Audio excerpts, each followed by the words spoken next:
Hello everyone. तो यहाँ पे हम लोग कुछ क्वेश्चन सॉल्व करने वाले हैं, 25 क्वेश्चन, और इन टॉपिक्स के करने वाले हैं। ठीक है।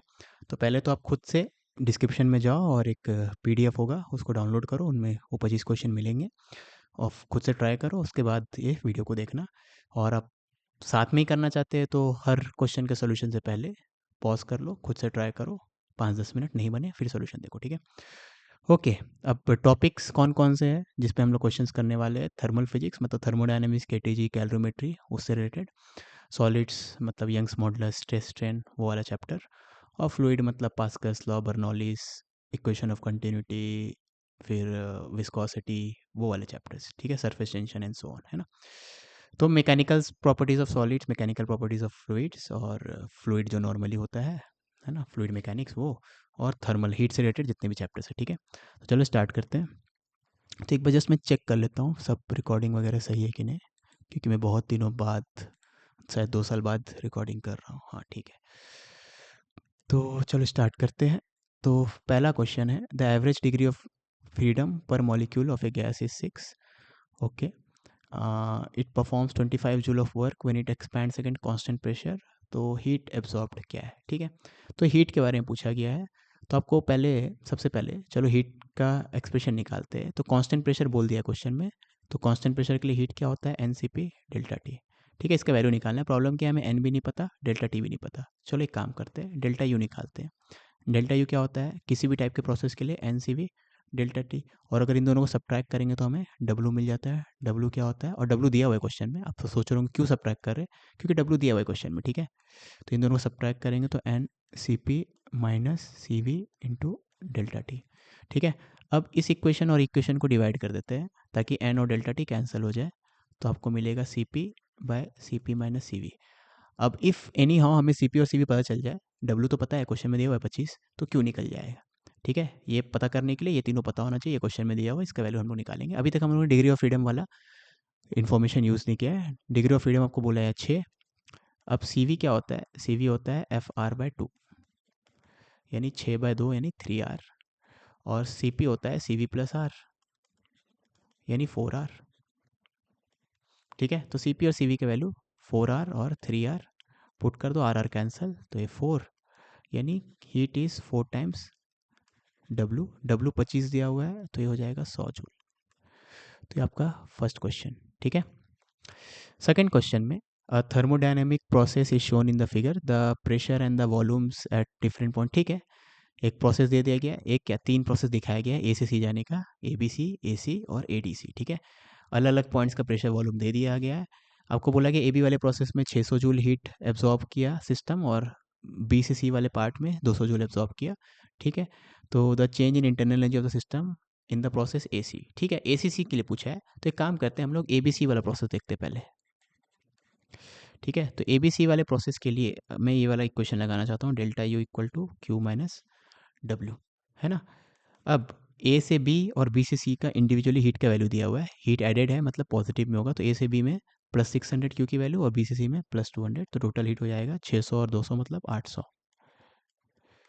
Work done. तो ए बी सी वाले पार्ट में वर्क डन निकालने के लिए मैं यहाँ पे अलग से बनाता हूँ। तो ए से बी में तो कोई वर्क डन नहीं होगा, क्यों? क्योंकि ए से बी जाते वक्त प्रेशर क्या है, सॉरी वॉल्यूम क्या है, कांस्टेंट। ए से बी जाते वक्त वॉल्यूम कांस्टेंट है, और बी से सी जाते वक्त प्रेशर कांस्टेंट है। तो उस दौरान वर्क डन होगा। अब बी से सी जाते वक्त जो वर्क डन होगा, वर्क डन हमेशा क्या होता है, पीवी ग्राफ के अंदर का एरिया। तो बी से सी के बीच का एरिया अंडर द कर्व इतना आएगा। ठीक है। तो ये एरिया रेक्टेंगल जैसा दिख रहा है, रेक्टेंगल जैसा दिख रहा है मतलब लेंथ और ब्रेथ पता होगा तो काम हो जाएगा। तो हमें ये लेंथ, जो कि एक्चुअली में प्रेशर एट बी है, और ये लेंथ जो कि हो जाएगा डी और ए का दिया हुआ है ना, डी और ए, हाँ। तो इस पॉइंट का वॉल्यूम वी डी है, इस पॉइंट का वॉल्यूम वी ए है, तो ये हो जाएगा V D minus V A. ठीक है। तो ये टोटल वर्क डन हो जाएगा आपका, ये एरिया अंडर द ग्राफ हो जाएगा P V into V D minus V A. तो ये हो जाएगा P B into V D minus V A. अब बस वैल्यू पुट करो। पी वी दिया हुआ है 8 × 10⁴, और वी डी और वी ए को सब्ट्रैक्ट करेंगे तो 5 और 2 का सब्ट्रैक्शन मतलब 3 × 10⁻³ और ध्यान देना, ये प्रेशर पास्कल में था, ये पास्कल में था, ये मीटर क्यूब में था, मतलब दोनों ऐसा यूनिट है, तो आपको टेंशन नहीं लेना है, जो आंसर आएगा जूल में आएगा। ठीक है। तो ये 240 जूल, तो ये 240 है, 800 है, 800 माइनस 240, तो 800 माइनस 240, तो 800 में 200 गया 600, में से 40 गया 560, तो आपका आंसर हो जाएगा 560 जूल, ऑप्शन ए। ठीक है।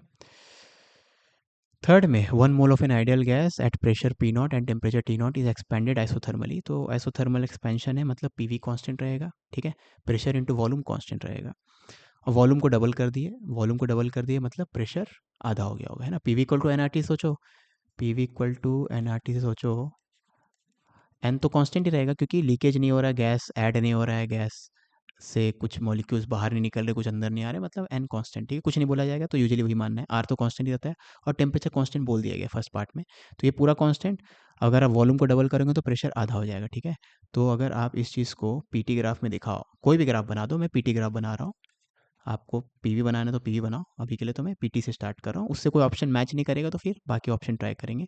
ऑप्शंस में अगर देखो तो पीटी ग्राफ दो है, तो दो ऑप्शन पीटी ग्राफ के, एक पीवी का है और एक वीटी का है, तो उसमें भी देखोगे मैक्सिमम ऑप्शन जिसके ग्राफ के होंगे पहले उससे स्टार्ट करो। ठीक है, ताकि उतने ऑप्शन एलिमिनेट हो जाए, अगर इससे नहीं मैच किया इन दोनों से तो ये दोनों तो पक्का ही नहीं होगा। ठीक है, तो पहले आइसोथर्मल एक्सपेंशन है, याद रखना वॉल्यूम डबल हो रहा है तो प्रेशर आधा हो रहा होगा, तो प्रेशर आधा हो रहा है मतलब ग्राफ नीचे जा रहा होगा। अब नीचे जाने का बहुत तरीका है, इसी लाइन के थ्रू नीचे क्यों गए, ताकि टेम्परेचर कांस्टेंट रहे। ठीक है, तो प्रेशर जो है यहाँ पे इनिशियली पी नॉट था, और वॉल्यूम डबल हो गया मतलब प्रेशर आधा हो गया। टेम्परेचर तो दोनों जगह टी नॉट ही रहेगा क्योंकि आइसोथर्मल है, तो यहाँ से यहाँ आइसोथर्मली मतलब टेम्परेचर कांस्टेंट है ना, देख लो इस ग्राफ में चलेंगे तो टेम्परेचर कांस्टेंट रहेगा। ठीक है, फिर कंप्रेस किया गया एट कांस्टेंट प्रेशर, अब प्रेशर को कांस्टेंट रखे, प्रेशर कांस्टेंट रखेंगे तो याद रखना एन आर तो कांस्टेंट है, ये प्रेशर भी कांस्टेंट है, मतलब वॉल्यूम प्रोपोर्शनल टू टेम्परेचर। ठीक है, अब वॉल्यूम प्रोपोर्शनल टू टेम्परेचर है, वॉल्यूम को आधा कर देंगे तो टेम्परेचर आधा हो जाएगा, तो टेम्परेचर टी नॉट से घट के टी नॉट बाई टू आधा हो गया।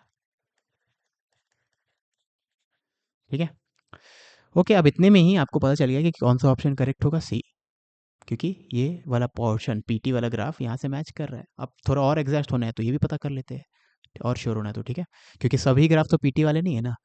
ठीक है, तो इसलिए ये वाला पार्ट भी पता कर लेते हैं। चलो अभी के लिए मत मानो सी है, अब यहाँ से यहाँ कैसे जाएगा वो देखते हैं। अब थर्ड पार्ट में बोला गया है गैस को ब्रॉड बैक किया टू इनिशियल स्टेट, तो अभी यहाँ पे वापस यहाँ लाना है, यही इनिशियल स्टेट था, और किस प्रोसेस के अलोंग किया गया है, जहाँ पे ऐसे प्रोसेस के अलोंग किया गया है प्रेशर प्रोपोर्शनल टू वॉल्यूम है।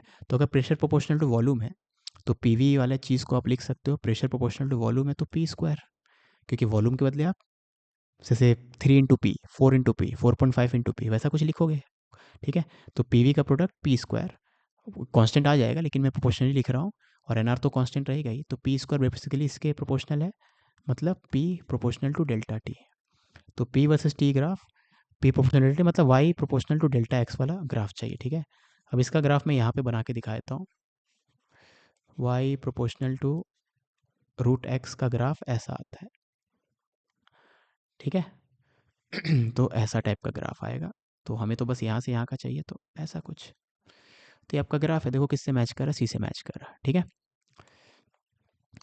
अब एक रॉड है जिसका लेंथ दे दिया है, एरिया दे मतलब रेडियस दे दिया है, थर्मल कंडक्टिविटी दे दिया है, उसका एक एंड को 20 डिग्री सेल्सियस पे रखा गया, दूसरे एंड को ब्लॉक ऑफ आइस पे रखा गया, मतलब दूसरा एंड 0 डिग्री सेल्सियस पे। ठीक है, तो किस रेट से आइस मेल्ट होगा, तो बेसिकली रॉड जो है उसका एक एंड तो 20 डिग्री सेल्सियस पे है और दूसरा एंड 0 डिग्री सेल्सियस पे है, तो दोनों एंड के बीच में जो टेम्परेचर डिफरेंस है वो कितना हो जाएगा, 20 डिग्री सेल्सियस। ठीक है, okay, temperature difference 20 degree Celsius या 20 केल्विन, क्योंकि डिफरेंस सेम रहता है केल्विन स्केल में और सेल्सियस स्केल में। ठीक है, अब यहाँ जो आइस का बैग रखा गया उसको मैं ड्रॉ नहीं कर रहा हूँ, ऑफकोर्स हीट फ्लो कंडक्शन में हायर टेम्परेचर से लोअर टेम्परेचर इस तरफ हीट फ्लो हो रहा है, हीट फ्लो होगा तो आइस को हीट मिल रहा है तो मेल्ट होगा। ठीक है, अब जो हीट एक सेकेंड में फ्लो होता है उसको बोलते हैं D Q by D T, और वो होता है K A temperature difference divided by length of the rod. ठीक है, okay, K thermal conductivity of the rod, A है cross section area, temperature difference across the ends of the rod divided by length, है ना। अब ये जो D Q है, अब मान लो आप यहाँ पे जो बैग ऑफ आइस रखा गया है उसको D Q amount of heat मिलेगा, वो हीट क्या करेगा, इसको मेल्ट करेगा, तो आपको पता है डी क्यू अगर D M amount of ice को मेल्ट कर रहा है, अब 1 ग्राम ऑफ आइस को मेल्ट करने के लिए L F amount of heat चाहिए होता है, लेटेंट हीट ऑफ फ्यूजन, तो D M gram of ice को मेल्ट करने के लिए D M into L F, तो यहाँ से आप देख सकते हो डी क्यू के बदले इतना पुट करें यहाँ पे, तो D M into L F by D T, और उस एल एफ को यहाँ नीचे लेते आए तो K A delta T by L into L F. ठीक है, अब बस वैल्यू पुट करो, के की वैल्यू है 235, क्रॉस सेक्शन एरिया, रेडियस याद रखना सेंटीमीटर में, इसको मीटर में कन्वर्ट करो, पाई आर स्क्वायर, तो मीटर स्क्वायर में 10⁻⁻⁴ आ जाएगा, ठीक है। डेल्टा टी टेम्परेचर डिफरेंस तो 20 का है, वो पहले निकाल चुके हैं, डिवाइडेड बाय, अब बस कैलकुलेशन करना है, लेंथ ऑफ द रॉड ऐसा यूनिट्स में डायरेक्टली कॉपी कर लो, और लेटेंट ऑफ फ्यूजन भी ऐसा ही में देखो, जूल पर केल्विन मतलब पर किलोग्राम सॉरी, तो 10/3, तो 3 को ऊपर भेज दो, और डिवाइडेड बाय 10⁵ एक बार मुझे चेक करने दो ये रिकॉर्डिंग सही सही चल रही है ना, हाँ ठीक है, बस हो तो गया, अब बस इसको कैलकुलेट करो। तो ये चलो दूसरे इंक से करते ताकि गलती होगी तो मिटा सकूं। तो 10⁶ ये ऊपर जाएगा, तो 10⁻⁻10, और -10 और ये मिलके -8, ठीक है। तो 20 या 60, 6 चौक 24, तो 240 पाई इंटू 10⁻⁻8, तो 240 मतलब 2.4 पाई अगर कर देंगे तो 100 से डिवाइड करो, तो 100 से मल्टीप्लाई करो, 10⁶ आ जाएगा, ठीक है, option C. A long cylinder made of a perfectly non-conducting material closed at both ends is divided into two equal parts by a heat-proof piston। तो चलो ड्रॉ कर लेते हैं साथ में। तो आपके पास एक हीट प्रूफ पिस्टन है, ठीक है, और दोनों पार्ट्स का वॉल्यूम सेम है, तो दोनों पार्ट्स का वॉल्यूम सेम है, दोनों पार्ट्स का टेम्परेचर भी सेम है, ठीक है। और ये पिस्टन तो मूव कर सकता है, इसका मतलब ये हो सकता है दोनों पार्ट का प्रेशर भी सेम हुआ, क्योंकि अगर शुरू में रेस्ट पे है मतलब दोनों तरफ से सेम फोर्स लगेगा तभी तो नेट फोर्स 0 होगा। अब पीवीटी दोनों का सेम मतलब नंबर ऑफ मोल्स भी सेम रहेगा, ठीक है। तो शुरू में टेम्परेचर कितना है, 27 डिग्री सेल्सियस, मतलब 300 केल्विन, 300 केल्विन, ठीक है, शुरू में ऐसा है ना, वॉल्यूम सेम, हर चीज़ सेम है ना, ओके। अब हम लोगों ने क्या किया, लेफ्ट में जो है चेम्बर है ना, उसका टेम्परेचर 27 से धीरे धीरे बढ़ा के 57 कर दिया, ठीक है। तो ये ऑफकोर्स ये मूव करेगा, टेम्परेचर बढ़ रहा होगा तो P V equal to N R T के हिसाब से देखोगे तो प्रेशर को भी चेंज होना पड़ेगा, वॉल्यूम को भी चेंज होना पड़ेगा, जो भी है। ये पिस्टन जो है मूव किया, और कितना डिस्टेंस मूव किया होगा, ठीक है। तो नया डायग्राम बनाता हूँ मैं फाइनल स्टेट का। तो फाइनल स्टेट का डायग्राम कुछ ये है, मान लो पिस्टन मान लेते हैं यहाँ पे आ गया, ठीक है, और यहाँ पे आके रुक गया और मूव नहीं कर रहा है ना। तो अभी फिर से अगर रुक गया है तो ये फाइनल स्टेट है अगर, तो दोनों तरफ प्रेशर क्या होगा, सेम, नंबर ऑफ मोल्स तो सेम ही रहेगा, क्यों, क्योंकि शुरू में सेम था, तो अभी भी सेम, लीकेज वूकेज तो नहीं हो रहा है, ठीक है, ओके। टेम्परेचर तो इसका 300 केल्विन से चेंज होके 30 डिग्री बढ़ा दिए, तो मतलब 330 केल्विन हो गया, और राइट हैंड साइड का टेम्परेचर कांस्टेंट रखा गया था 300 केल्विन, इस प्रोसेस के दौरान क्वेश्चन में बोला गया है, ठीक है। तो लेफ्ट से चेंबर का टेम्परेचर इतना है, राइट चेंबर का टेम्परेचर इतना है ना। तो टेम्परेचर डिफरेंस है, प्रेशर सेम है, नंबर ऑफ मोल्स सेम है, और P V equal to N R T, volume change होगा, ठीक है। अब मान लेते जो पिस्टन जो है ना ये राइट मूव किया है बाय एक्स, तो पिस्टन राइट मूव किया है बाय एक्स, तो इनिशियली आपको बोल गया था कि जो सिलेंडर का लेंथ है 84 है, मतलब इनिशियली ये लेंथ भी 84/2 यानी 42 था, और ये लेंथ भी 42 था सेंटीमीटर्स में, तो शुरू में तो ये दोनों 42 सेंटीमीटर्स है। तो अगर ये एक्स मूव किया है तो ये लेंथ अब हो जाएगा 42 माइनस एक्स, और ये लेंथ हो जाएगा 42 प्लस एक्स सेंटीमीटर में, ठीक है। अब इसके लिए P V equal to N R T लगा है, तो पी वी वॉल्यूम हो जाएगा cross section area into length, cylinder है ना, सिलेंडर के लिए वॉल्यूम होता है cross section area into length, तो P V equal to N R T. और सेम चीज़ दूसरे वाले राइट वाले चैम्बर के लगाए, तो इसका प्रेशर भी पी है, पिस्टन के कितने एरिया में फोर्स लगा रहा होगा, ए एरिया में, इसका लेंथ है, भाई वॉल्यूम को एरिया इंटू लेंथ लिख दे क्योंकि सिलेंडर है, नंबर ऑफ मोल सेम है, इसका टेम्परेचर है 300, ठीक है। अब दोनों को डिवाइड कर देते हैं, तो पी डैश है कैंसिल, एन आर कैंसिल, तो ये 11/10, तो इसको सॉल्व करेंगे तो 420 plus 10x equal to 420 into 11, तो 420 इंटू 11 माइनस 11x, तो 21x हो जाएगा, 42, 420 इंटू 10 माइनस 1 मतलब 42, तो x का वैल्यू हो गया 2 सेंटीमीटर, ठीक है। तो ऑप्शन सी सही हो जाएगा। सिलेंडर है जिस of ideal gas is closed by 8 kilogram movable piston, जिसका एरिया दे दिया है, एटमॉस्फेयर प्रेशर इस 100 किलो पास्कल, ठीक है। गैस को हीट किया गया 30 से 100, पिस्टन रेजेस बाय इतना, ठीक है। ओके, अब पिस्टन जो राइज कर रहा है वो तो कांस्टेंट एटमॉस्फेरिक प्रेशर के अगेंस्ट राइज कर रहा है, ठीक है। तो पिस्टन का जो राइज है, तो फर्स्ट केस में पिस्टन राइज कर रहा है, तो पिस्टन जो है ऊपर जा रहा है, लेकिन ऊपर से जो गैस का प्रेशर है वो तो हमेशा, मतलब एयर का जो एटमॉस्फेयर का प्रेशर हो तो हमेशा पी नॉट है। तो हम लोग बोल सकते हैं gas is expanding against constant pressure. तो जो हीट की वैल्यू होगी वो N C P delta T use करेंगे, क्योंकि expansion of gas is against constant external pressure, ठीक है। ओके, अब दूसरे केस में बोला गया है कि आप तो यहाँ पे टेम्परेचर चेंज हुआ फ्रॉम 100 to 30, तो ये हो जाएगा 70, ठीक है। तो एन सी पी 70, तो 70 एन सी पी है ना। तो फर्स्ट केस का हीट इतना है, ठीक है। उसको डेल्टा क्यू वन बोल रहे, सॉरी, डेल्टा क्यू वन, ठीक है। ओके, यूजली क्यू बोलते हैं, लेकिन ठीक है, इस क्वेश्चन में डेल्टा क्यू वन बोल रहे, कोई गलती नहीं है उसमें, है ना। अब सेकंड केस में क्या बोला, जिसका टेम्परेचर हम लोग 100 से 30 से 100 किया, सॉरी। सेकंड केस में बोला गया है टेम्परेचर, तो 30 डिग्री से 100 किया। सेकंड केस में बोला गया उल्टा किए, 100 से 30 किए, लेकिन पिस्टन को फिक्स कर दिए। तो ऑफकोर्स पिस्टन पहले ऊपर जा रहा था, ऊपर जा रहा था, 100 डिग्री सेल्सियस पहुंच गया, उसके बाद और हीट नहीं किया, तो ऊपर में जाके एक जगह रुका होगा। अब पिस्टन को वहीं पे फिक्स कर दिया, उसके बाद टेम्परेचर घटा रहे हैं, ठीक है। तो सेकंड केस में आपका क्या कांस्टेंट रहने वाला है, वॉल्यूम कांस्टेंट रहने वाला है, ठीक है। तो सेकंड केस में पिस्टन को फिक्स कर दिए हम लोग, फिक्स कर दिया मतलब volume of gas temperature change के दौरान कांस्टेंट रहने वाला है। तो वॉल्यूम ऑफ गैस कांस्टेंट रहने वाला है, तो यहाँ पे हीट को हम लोग लिखेंगे N C P delta T, ठीक है। अब अगर इसका मॉडुलस निकालेंगे तो डेल्टा टी का मॉडुलस, तो यहाँ से यहाँ चेंज इन टेम्परेचर तो -70 का है, लेकिन मॉड लेंगे तो +70, ठीक है। तो delta Q one delta Q two दोनों पता है, इसका ही मॉड ले सकते हैं, कोई प्रॉब्लम नहीं है। अब अगर दोनों का हम लोग डिफरेंस निकाले, ठीक है, डिफरेंस में निकालने की ज़रूरत नहीं है, आपको पता है एन सी वी की, सॉरी ये गलती किया मैंने, यहाँ तो कांस्टेंट वॉल्यूम है, तो रबड़ सेलेक्ट हुआ है, हाँ, एन सी वी आएगा, ठीक है। ठीक है, और ये एन सी पी था, एन सी वी, ये भी 70 है, तो delta Q two 70 N C V, और ये था 70 एन सी पी। तो दोनों को सब्ट्रैक्ट करेंगे तो कौन बड़ा होगा, ऑफकोर्स यही बड़ा रहता है ना, C P greater than C V होता है, तो पॉजिटिव आना चाहिए आंसर, एक ही पॉजिटिव आंसर है, बाकी सब तो नेगेटिव है, ठीक है। बेसिकली क्वेश्चन ओरल क्वेश्चन था, क्वेश्चन पढ़ते पढ़ते आपको समझ में आ जाएगा कि ये तीन तो ऑप्शन नहीं हो सकते। पहला एक्सपेंशन जो हुआ था कांस्टेंट प्रेशर में हुआ था, तो उसमें हीट ज़्यादा लगेगा, और जो कांस्टेंट वॉल्यूम के दौरान जो हीट मिला होगा वो कम लगेगा, क्योंकि सीपी हमेशा सीवी से बड़ा होता है। तो पहले और दोनों केस में टेम्परेचर का चेंज का मैग्नीट्यूड सेम है, फर्स्ट केस में 30 से 100, तो टेम्परेचर बढ़ा है 70 से, सेकंड केस में 100 से 30, तो टेम्परेचर घटा है 70 से, ठीक है। बस एक केस में हीट मिला होगा, एक केस में हीट रिजेक्ट हुआ होगा, इसलिए मॉड वर्ड लेके हमें सब्ट्रैक्ट करना है, ठीक है। यहाँ का हीट पॉजिटिव आएगा, यहाँ का हीट नेगेटिव आएगा, इसने मॉड ले लिया Q2 का, ठीक है, ताकि डेल्टा टी का मैग्नीट्यूड दोनों जगह 70-70 रहे। तो फिर आप कंपेयर कर सकते हो 70 n तो सी पी बड़ा होता है सी वी से, तो सब्ट्रैक्ट करेंगे तो पॉजिटिव आएगा, ठीक है।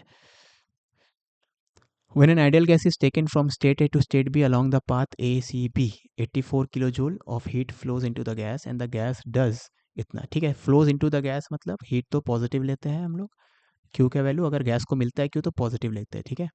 और गैस डज इतना, और गैस वर्क करता है तब भी इसको पॉजिटिव ही लेते हैं, 32, ठीक है, किलो जूल में। The following conclusions are drawn, mark the one which is correct, which is not correct, okay, मेरे को दिख नहीं रहा था, नॉट करेक्ट, ठीक है। तो इसे डेल्टा यू निकाल लेते हैं ना, तो डेल्टा हो जाता है क्यू माइनस डब्ल्यू, तो दोनों को सब्ट्रैक्ट करेंगे तो 52 किलो जूल, ठीक है। तो ये सब किलो जूल में अगर लिखना है तो लिख दो, तो डेल्टा यू मिल गया 52 किलो जूल, ठीक है। If the work done along the path A D B, अब याद रखना ए से बी जा रहे हैं लेकिन इस रास्ते से, ठीक है, याद रखना ये वाला चीज़ पूरा हुआ था ए से बी के बीच में, है ना। तो change in internal energy from going from A to B, लेकिन इंटरनल एनर्जी का चेंज तो पाथ पे डिपेंड करता नहीं है, बस इनिशियल और फाइनल पॉइंट पे डिपेंड करता है। तो ए से बी किसी भी रास्ते से जाएंगे तो ये तो वही आने वाला है, ये वाला वैल्यू, ठीक है, 52 ही आने वाला है। ओके, फर्स्ट पार्ट में अगर ए डी बी से जाए तो work done along the path A D B इतना है, तो हीट इतना है, ठीक है। तो हीट और वर्क का डिफरेंस क्या होना चाहिए, 52 के बराबर होना चाहिए। तो अगर इसको और इसको सब्ट्रैक्ट करोगे आप, तो 0.5 गया तो 52 आ रहा है, हाँ आ रहा है, तो ये सही है, ठीक है, क्योंकि इसके लिए भी आप डेल्टा यू निकालोगे तो 52 ही आ रहा है, और 52 आना चाहिए, है ना। क्यू माइनस डब्ल्यू करो, ठीक है। When the gas is return from B to A, B से ए जा रहे हैं हम लोग अलॉन्ग द कर्व्ड पाथ, ये कर्व्ड पाथ है, ठीक है। द वर्क डन, ठीक है, ओके, ये वाला पाथ गया था ए सी बी के लिए दिया हुआ था, लेकिन मैटर नहीं करता, इनिशियल और फाइनल पॉइंट के बीच जो क्या बोलते हैं इसको, इंटेंजी का चेंज है, वो खाली इनिशियल और फाइनल पॉइंट पर डिपेंड करता है, पाथ पर डिपेंड नहीं करता। मैं पहले सोचा था इस पाथ से गया, लेकिन अभी सेकंड ऑप्शन पढ़ के पता चल गया, ओके उससे गया, लेकिन कोई फर्क नहीं पाएगा सोल्यूशन में, ठीक है। When the gas is return from B to A along the path, the work done is इतना एंड द सिस्टम एब्जॉर्ब्स इतना, ठीक है। तो वर्क डन इतना है और हीट इतना है, तो दोनों सब्ट्रैक्ट करेंगे तो हीट एब्जॉर्ब है ना, हाँ, सही है। Work done on the gas मतलब नेगेटिव हो जाएगा, ठीक है। तो ये जो बी वाला ऑप्शन है, इसके अलावा पर क्यू माइनस डब्ल्यू करोगे तो क्यू की वैल्यू +73 है, लेकिन गैस हीट एब्जॉर्ब कर रहा है, वर्क डन ऑन गैस है ना, work done on gas negative लेते हैं हम लोग, ठीक है। तो ये हो जाएगा 3 1 4 7 2 9, ठीक है। ओके, तो ऑफकोर्स ये तो मैच नहीं कर रहा डेल्टा यू से। आप बोलोगे सर ये डेल्टा यू तो ए से बी जाने का था, यहाँ तो बी से ए आ रहे, ठीक है। तो बी से ए आएंगे तो अपोजिट हो जाएगा बस, मतलब माइनस साइन आ जाएगा, और क्या होगा। लेकिन क्या उससे मैच कर रहा, नहीं, ठीक है। तो जैसे ये स्टेटमेंट तो सही था, ऐसे नहीं लिखते यहाँ पे, वैसे ये स्टेटमेंट गलत है, आगे देख लेते हैं। अगर यू ए 0 है और यू डी 42 है, ठीक है, तो यहाँ 0 इस इंटरनल जी, यहाँ पे 42 है, okay. And the work done along the path ADB is 10.5, ADB के along work done 10.5 है, then the heat absorbed in the process AD is 52.5, AD के बीच में हीट, ठीक है। तो आपको बोल दिया गया है UA 0 है, ओके। तो यहाँ पे इंटेंजी आपको 0 मानना है, तो B पे कितना हो जाएगा 52, है ना, क्योंकि A और B का डिफरेंस है 52 का, और मतलब B बड़ा होगा A से, क्योंकि A टू B है, और चेंज आपका A टू B मतलब फाइनल माइनस इनिशियल, तो you B minus U A 52 है, यू ए 0 है तो यू बी 52 है, तो सी वाले ऑप्शन में। तो मैं इसको मिटा रहा हूँ, अभी जगह नहीं है मेरे पास, तो यहाँ पे मैं इस वाले चीज़ को मिटा देता हूँ, ठीक है।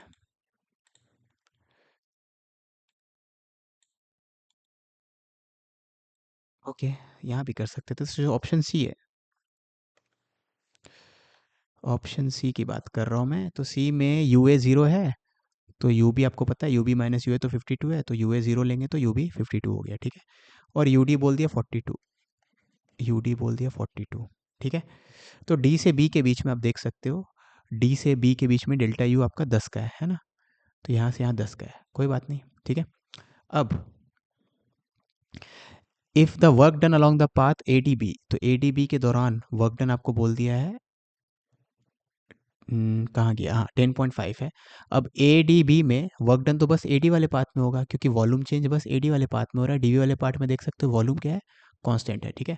तो अगर वॉल्यूम कांस्टेंट है तो डी वी पार्ट में कोई वर्क नहीं होगा, जो वर्क होगा ए डी वाले पार्ट में होगा, है ना। तो आपसे बोला गया है heat absorbed in the path A D, ठीक है, तो इसका ज़रूरत ही नहीं था, ए डी वाले, A D process A D, okay, A D के लिए हीट पूछा है, तो हीट पूछा गया ए डी के लिए, ए डी का हीट, तो ए डी का वर्क जो हम बता नहीं सकते, मतलब डेटा नहीं दिया है, और ए डी का वर्क डेल्टा यू मिल जाएगा, ए डी का, ए का 0 था, ठीक है, ठीक है। तो एक काम करते हैं, मैं चलो पूरे के लिए लगा लेते हैं। तो हमें पता है ए से बी का तो चेंज पता है, उसको यूज़ करके ए निकाल लिए, और इंटरनल ये डी दे दिया है 42, तो यहाँ से आप पता करोगे तो डेल्टा यू बी डी, ठीक है, या डी भी लिखते हैं, डी से बी जाने का, डी बी, तो ये हो जाएगा फाइनली बी, तो ये 10 हो जाएगा, है ना। तो डी बी मतलब फाइनली बी का माइनस इनिशियल डी का, तो 52 माइनस 42 10, ठीक है। और work done during D B तो 0 है, क्योंकि डी से बी के लिए, तो यानी हीट की वैल्यू डी बी के लिए, इन दोनों का सम होता है ना, हीट क्या होता है डेल्टा यू प्लस डब्ल्यू, तो हीट की वैल्यू तो 10 है, ठीक है। तो डी बी वाले पार्ट में हीट तो 10 है आपका, है ना। तो heat absorbed in the process A D वाले पार्ट का हीट एब्जॉर्ब पूछा है, ठीक है। अब सेम काम पूरे के लिए लगाया अगर, तो पूरे पास के लिए heat A D B, A D B के लिए हीट निकालना है, तो delta U A D B और work done A D B, ठीक है। अब heat from A D B को हम लोग दो पार्ट में तोड़ सकते हैं, ए डी का हीट और डी बी का हीट।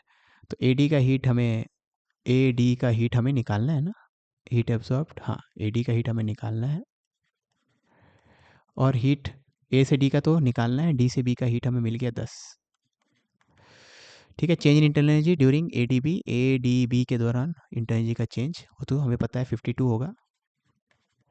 ठीक है, plus work done A D B के दौरान वर्क डन जो होगा वो सिंपली हो जाएगा ए से डी वाला वर्क डन।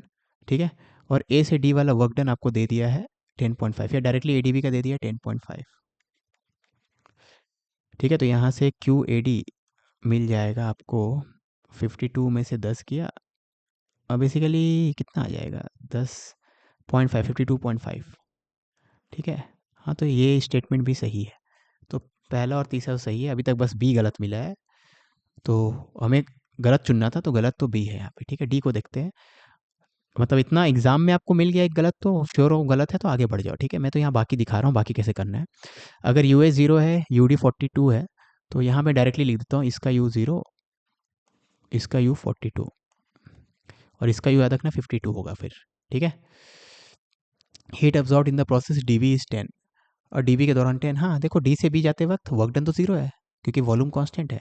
ठीक है, वर्क डन 0 है तो डेल्टा यू डब्ल्यू के बराबर होगा, डेल्टा यू यहाँ 10 है तो डब्ल्यू भी 10 होगा। ठीक है, डेल्टा यू 10 है तो हीट भी 10 होगा, डब्ल्यू तो 0 था ना, तो Q equal to delta U, तो डेल्टा यू अगर 10 है तो क्यू भी 10 होगा। तो ये स्टेटमेंट भी सही है, तो इनकरेक्ट स्टेटमेंट ऑप्शन बी। ठीक है, two identical containers A and B have frictionless pistons, they contain the same volume of ideal gas at the same temperature, तो सेम वॉल्यूम सेम टेम्परेचर।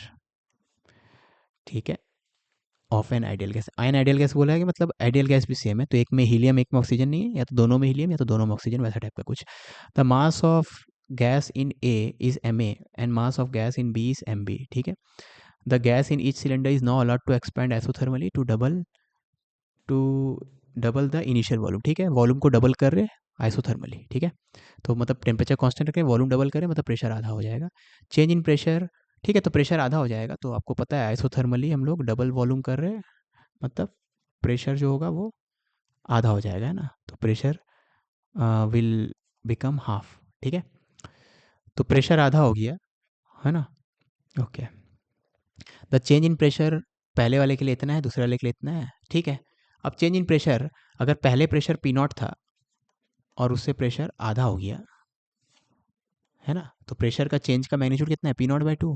ठीक है, तो यहीं से आपको दिख रहा है कि चेंज इन प्रेशर का मैग्नीट्यूड अगर देखें तो पी नॉट बाई 2 है ना, या अगर आप फाइनल माइनस इनिशियल करोगे तो ठीक है, तब भी कोई प्रॉब्लम नहीं, माइनस पी नॉट बाई 2 हो जाएगा। ठीक है, वो तो रेशियो लेंगे हम लोग अल्टीमेटली, तो मैटर नहीं करता। तो चेंज इन प्रेशर का मैं मैग्नीट्यूड बता रहा हूँ, आपको डायरेक्टली करना है तो फाइनल माइनस इनिशियल करें तो माइनस। ठीक है, तो आपको अगर लग रहा है कुछ गलती कर रहा हूँ मैं तो माइनस डाल दो, कोई प्रॉब्लम नहीं। ठीक है, चेंज इन प्रेशर मतलब फाइनल माइनस इनिशियल, तो चेंज इन प्रेशर इतना है। अब चेंज इन प्रेशर का वैल्यू पहले वाले गैस के लिए डेल्टा पी है, दूसरे वाले गैस के लिए 1.5 डेल्टा पी है, तो क्या होगा। ठीक है, तो P V equal to N R T देखे, अब याद रखना शुरू में temperature same volume same, question बोला गया था टेम्परेचर सेम वॉल्यूम सेम। ठीक है, एन के बारे में नहीं बोला गया, आर तो हमेशा सेम रहेगा, मतलब pressure proportional to number of moles. सही है, pressure proportional to number of moles. ठीक है, तो प्रेशर का चेंज जब आप देखोगे रेशियो लोगे तो नंबर ऑफ मोल्स का रेशियो के बराबर होना चाहिए। ठीक है ना, समझ में आई बात। तो प्रेशर का चेंज जो होगा वो दोनों केस का जो प्रेशर, दोनों केसेस में जो प्रेशर का चेंज हुआ है आइसोथर्मल एक्सपेंशन के दौरान, उसका रेशियो लेंगे तो नंबर ऑफ मोल्स के रेशियो के बराबर आएगा। तो change in pressure in of gas है गैस बी, वो तो number of moles of gas है number of moles of gas B. ठीक है, अब change in pressure of gas है हो जाएगा इनिशियल प्रेशर ऑफ गैस है divided by 2, initial pressure of gas है डिवाइडेड बाई 2, और ये हो जाएगा initial pressure of gas P divided by 2। ठीक है, ऑल राइट। अब हमें उसका ज़रूरत नहीं है क्योंकि हमें बोल दिया चेंज इन प्रेशर एक का डेल्टा पी एक का 1.5 डेल्टा पी है, तो डेल्टा पी और 1.5 डेल्टा पी, चलो उसको लिख लेंगे बाद में। तो नंबर ऑफ मोल्स यहाँ पे लिख दो, नंबर ऑफ मोल्स ऑफ ए। अब number of moles mass by molar मास होता है, दोनों में सेम गैस है, एन आइडियल गैस मतलब सेम गैस रखा गया है। ठीक है, तो मास तो मोलर मास तो सेम होगा, तो मास के mass by molar mass, mass by molar mass cancel, तो मास ऑफ गैस है मास ऑफ गैस भी। ठीक है, अब यहाँ देखो माइनस माइनस करके जो मैं शुरू में बोल रहा था वो तो कैंसिल हो ही जाएगा, तो अब प्लस पी नॉट बाई 2 भी लेंगे तो वो मैटर नहीं करेगा। ठीक है, तो ये कैंसिल हो गया, 2 का फैक्टर भी कैंसिल हो गया। ठीक है। तो इनिशियल प्रेशर ऑफ गैस है divided by initial pressure of gas P equal to mass of gas है divided by mass of gas P. अब ये जो डेल्टा पी का रेशियो है ये आपको क्वेश्चन में दिया हुआ था, ये एक्चुअली में क्वेश्चन में दिया हुआ है, ये है डेल्टा पी और ये है 1.5 डेल्टा पी। ठीक है, तो ये 3/2 यानी 2/3, तो मास का रेशियो हो जाएगा 2/3 यानी 3 ma equal to 2 mb, option C. ठीक है, ओके। अब पैराग्राफ क्वेश्चन है। तो ये पहले आता था जेईई मेन में, अभी भी आ सकता है, किसी को नहीं पता। ठीक है, बहुत पहले आया था। एनीवेज, तो अब तो बेसिकली ये आप जेईई मेन का ही सिंगल ऑप्शन करेक्ट वाले क्वेश्चन ही मान लो, 3 क्वेश्चन इंटरकनेक्टेड है। ठीक है, तो 1 mole of an ideal gas occupies 2 chambers of a cylinder partition bye means. ठीक है, ऑक्युपाइज 2 चैम्बर्स। ओके, तो ठीक है, इस पूरे को मिला के 1 मोल होगा प्रॉब्ली, पढ़ के तो वही लग रहा है, दोनों में 1 1 मोल नहीं होगा। ऑक्युपाइज 2 चैम्बर, हाँ दोनों मिला के 1 मोल होना चाहिए। ठीक है, by means of a movable piston. ठीक है, the walls of the cylinder as well as the piston और थर्मल इंसुलेटर, तो हीट कहीं से कहीं इधर उधर नहीं हो सकता। Initially equal amount of gases fill both the chambers. ठीक है, तो इनिशियल देख लो, स्टेट दोनों का सेम है, तो नंबर ऑफ मोल्स तो आपका सेम हो ही गया, तो 0.5 ठीक है। अ coil is burnt in the left chamber which absorbs heat. ठीक है, तो बर्न्ट कॉयल को डाल दिए, तो कॉयल से तो हीट निकलेगा, वो ये गैस एब्जॉर्ब करेगा, बाहर से कहीं से गैस हीट नहीं आ सकता, इस वाले गैस से इस वाले गैस के बीच में भी हीट नहीं आ सकता, लेकिन अंदर कॉइल डाल देंगे, कॉइल से डायरेक्टली आएगा। ठीक है, बेसिकली लेफ्ट वाला गैस को हीट किया गया है। Pushing the piston to the right, the gas on the right chamber is compressed until the pressure becomes 32 times initial pressure. Okay, ठीक है। अब राइट वाले गैस की बात करें तो इसका तो ये एडियाबैटिक प्रोसेस है। क्यों एडियाबैटिक कंप्रेशन है? क्यों?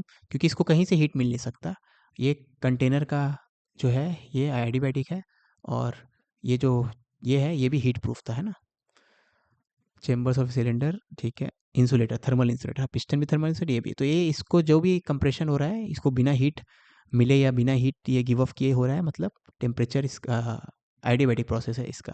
एडियाबैटिक प्रोसेस में अगर प्रेशर 32 गुना बढ़ जाता है, आपको पता है एडियाबैटिक प्रोसेस में पीवी की पावर गामा कांस्टेंट होता है। ठीक है, तो P1 B1, तो प्रेशर पहले P नॉट है, इनिशियल वॉल्यूम V नॉट है, final pressure 32 P not, final volume V मान लेते हैं। ठीक है, तो फाइनल वॉल्यूम आप देख सकते हो 1/32 टाइम्स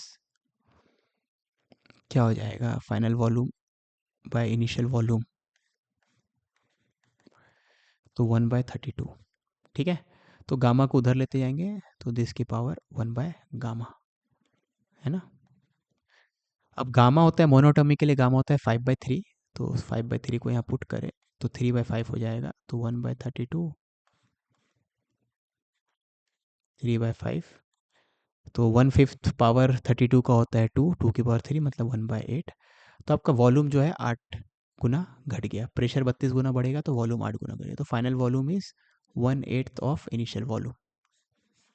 ठीक है, तो ये वाला गैस का वॉल्यूम 8 गुना घट गया होगा। ठीक है, तो final volume of the left chamber, तो इसका वॉल्यूम घट के V0/8 हो गया है, तो इसका वॉल्यूम बढ़ गया होगा कितने अमाउंट से। ठीक है, अब इसका वॉल्यूम जितने अमाउंट से घटा होगा इसका वॉल्यूम उतने अमाउंट से बढ़ गया होगा, तो इसका वॉल्यूम कितने अमाउंट से घटा है, तो पहले V0 था, फिर V0/8 हो गया, मतलब इसका वॉल्यूम घट गया बाय 7 V0/8, तो इसका वॉल्यूम बढ़ जाएगा बाय 7 V0/8। तो इनिशियल वॉल्यूम V0 है और वॉल्यूम बढ़ जा रहा है इतने अमाउंट से, तो फाइनल वॉल्यूम हो जाएगा 15 V0/8। ठीक है, तो 15 V0/8 ऑप्शन है ना, हाँ ऑप्शन बी। समझ में है ना। तो इस वाले गैस का इनिशियल वॉल्यूम था V0, फाइनल वॉल्यूम है V0/8, तो V0 से V0/8 हो गया, मतलब 7 V0/8 इसका घट गया, तो इसका 7 V0/8 घटेगा तो इसका बढ़ेगा। क्यों? क्योंकि ये पिस्टन जितना इसका वॉल्यूम घटाएगा इसका उतना वॉल्यूम बढ़ाएगा, जो भी इसका डिक्रीमेंट होगा इसका उतना बढ़ेगा, तो इसका 7 V0/8 बढ़ाना है, तो इसका फाइनल वॉल्यूम पूछा है, तो इनिशियल वॉल्यूम V0 है, तो initial volume plus increment final volume दे देगा। ठीक है, तो ये तो हो गया 9th पार्ट, इसका फर्स्ट पार्ट था ये। सेकेंड पार्ट में work done on the gas in the right chamber. ठीक है, तो राइट चैम्बर वाले गैस पे कितना वर्क हुआ है ना, इस वाले गैस पे कितना वर्क हुआ है। ठीक है, अब work done in adiabatic process क्या होता है, adiabatic NR delta T 1 minus gamma, तो वो यूज़ करते हैं। एनआर डेल्टा टी मतलब क्या, final volume initial final value of PV initial value of PV, NR delta T मतलब यही होता है, डिवाइडेड बाय 1 माइनस गामा, ये होता है वर्क डन का फॉर्मूला। ठीक है, तो इसका वैल्यू निकालते हैं। ओके, तो ये PF VF, तो फाइनल प्रेशर 32 था ना, फाइनल वॉल्यूम था V0/8, initial pressure P0, initial volume था V naught divided by 1 minus gamma 5/3, ठीक है। तो P naught V naught a 4 minus 1 3 P naught V naught divided by 1 minus 5/3 minus 2/3, तो ये -9/2 अगर मेरा कैलकुलेशन सही है, तो -9/2 ये आया, ठीक है। अब यहाँ में एक प्रॉब्लम है, मुझे work done on the gas पूछा है राइट साइड वाले में, ठीक है। गैस पे वर्क डन पूछा गया ना, तो गैस पे वर्क डन तो पॉजिटिव हो रहा है, समझ रहे हो ना। गैस अगर कंप्रेस हो रहा है तो गैस पे वर्क डन पॉजिटिव है, गैस द्वारा वर्क डन नेगेटिव है, तो वर्क डन ऑन गैस पूछा है, ठीक है। तो वर्क डन ऑन गैस मतलब गैस अगर कंप्रेस होगा तो वर्क डन पॉजिटिव। जैसे आपको पता है, हम लोग जब फर्स्ट लॉ ऑफ थर्मोडायनामिक्स में लिखते हैं ऐसा वाला फॉर्मूला, तो ये जो वर्क डन होता है ये बाय गैस होता है।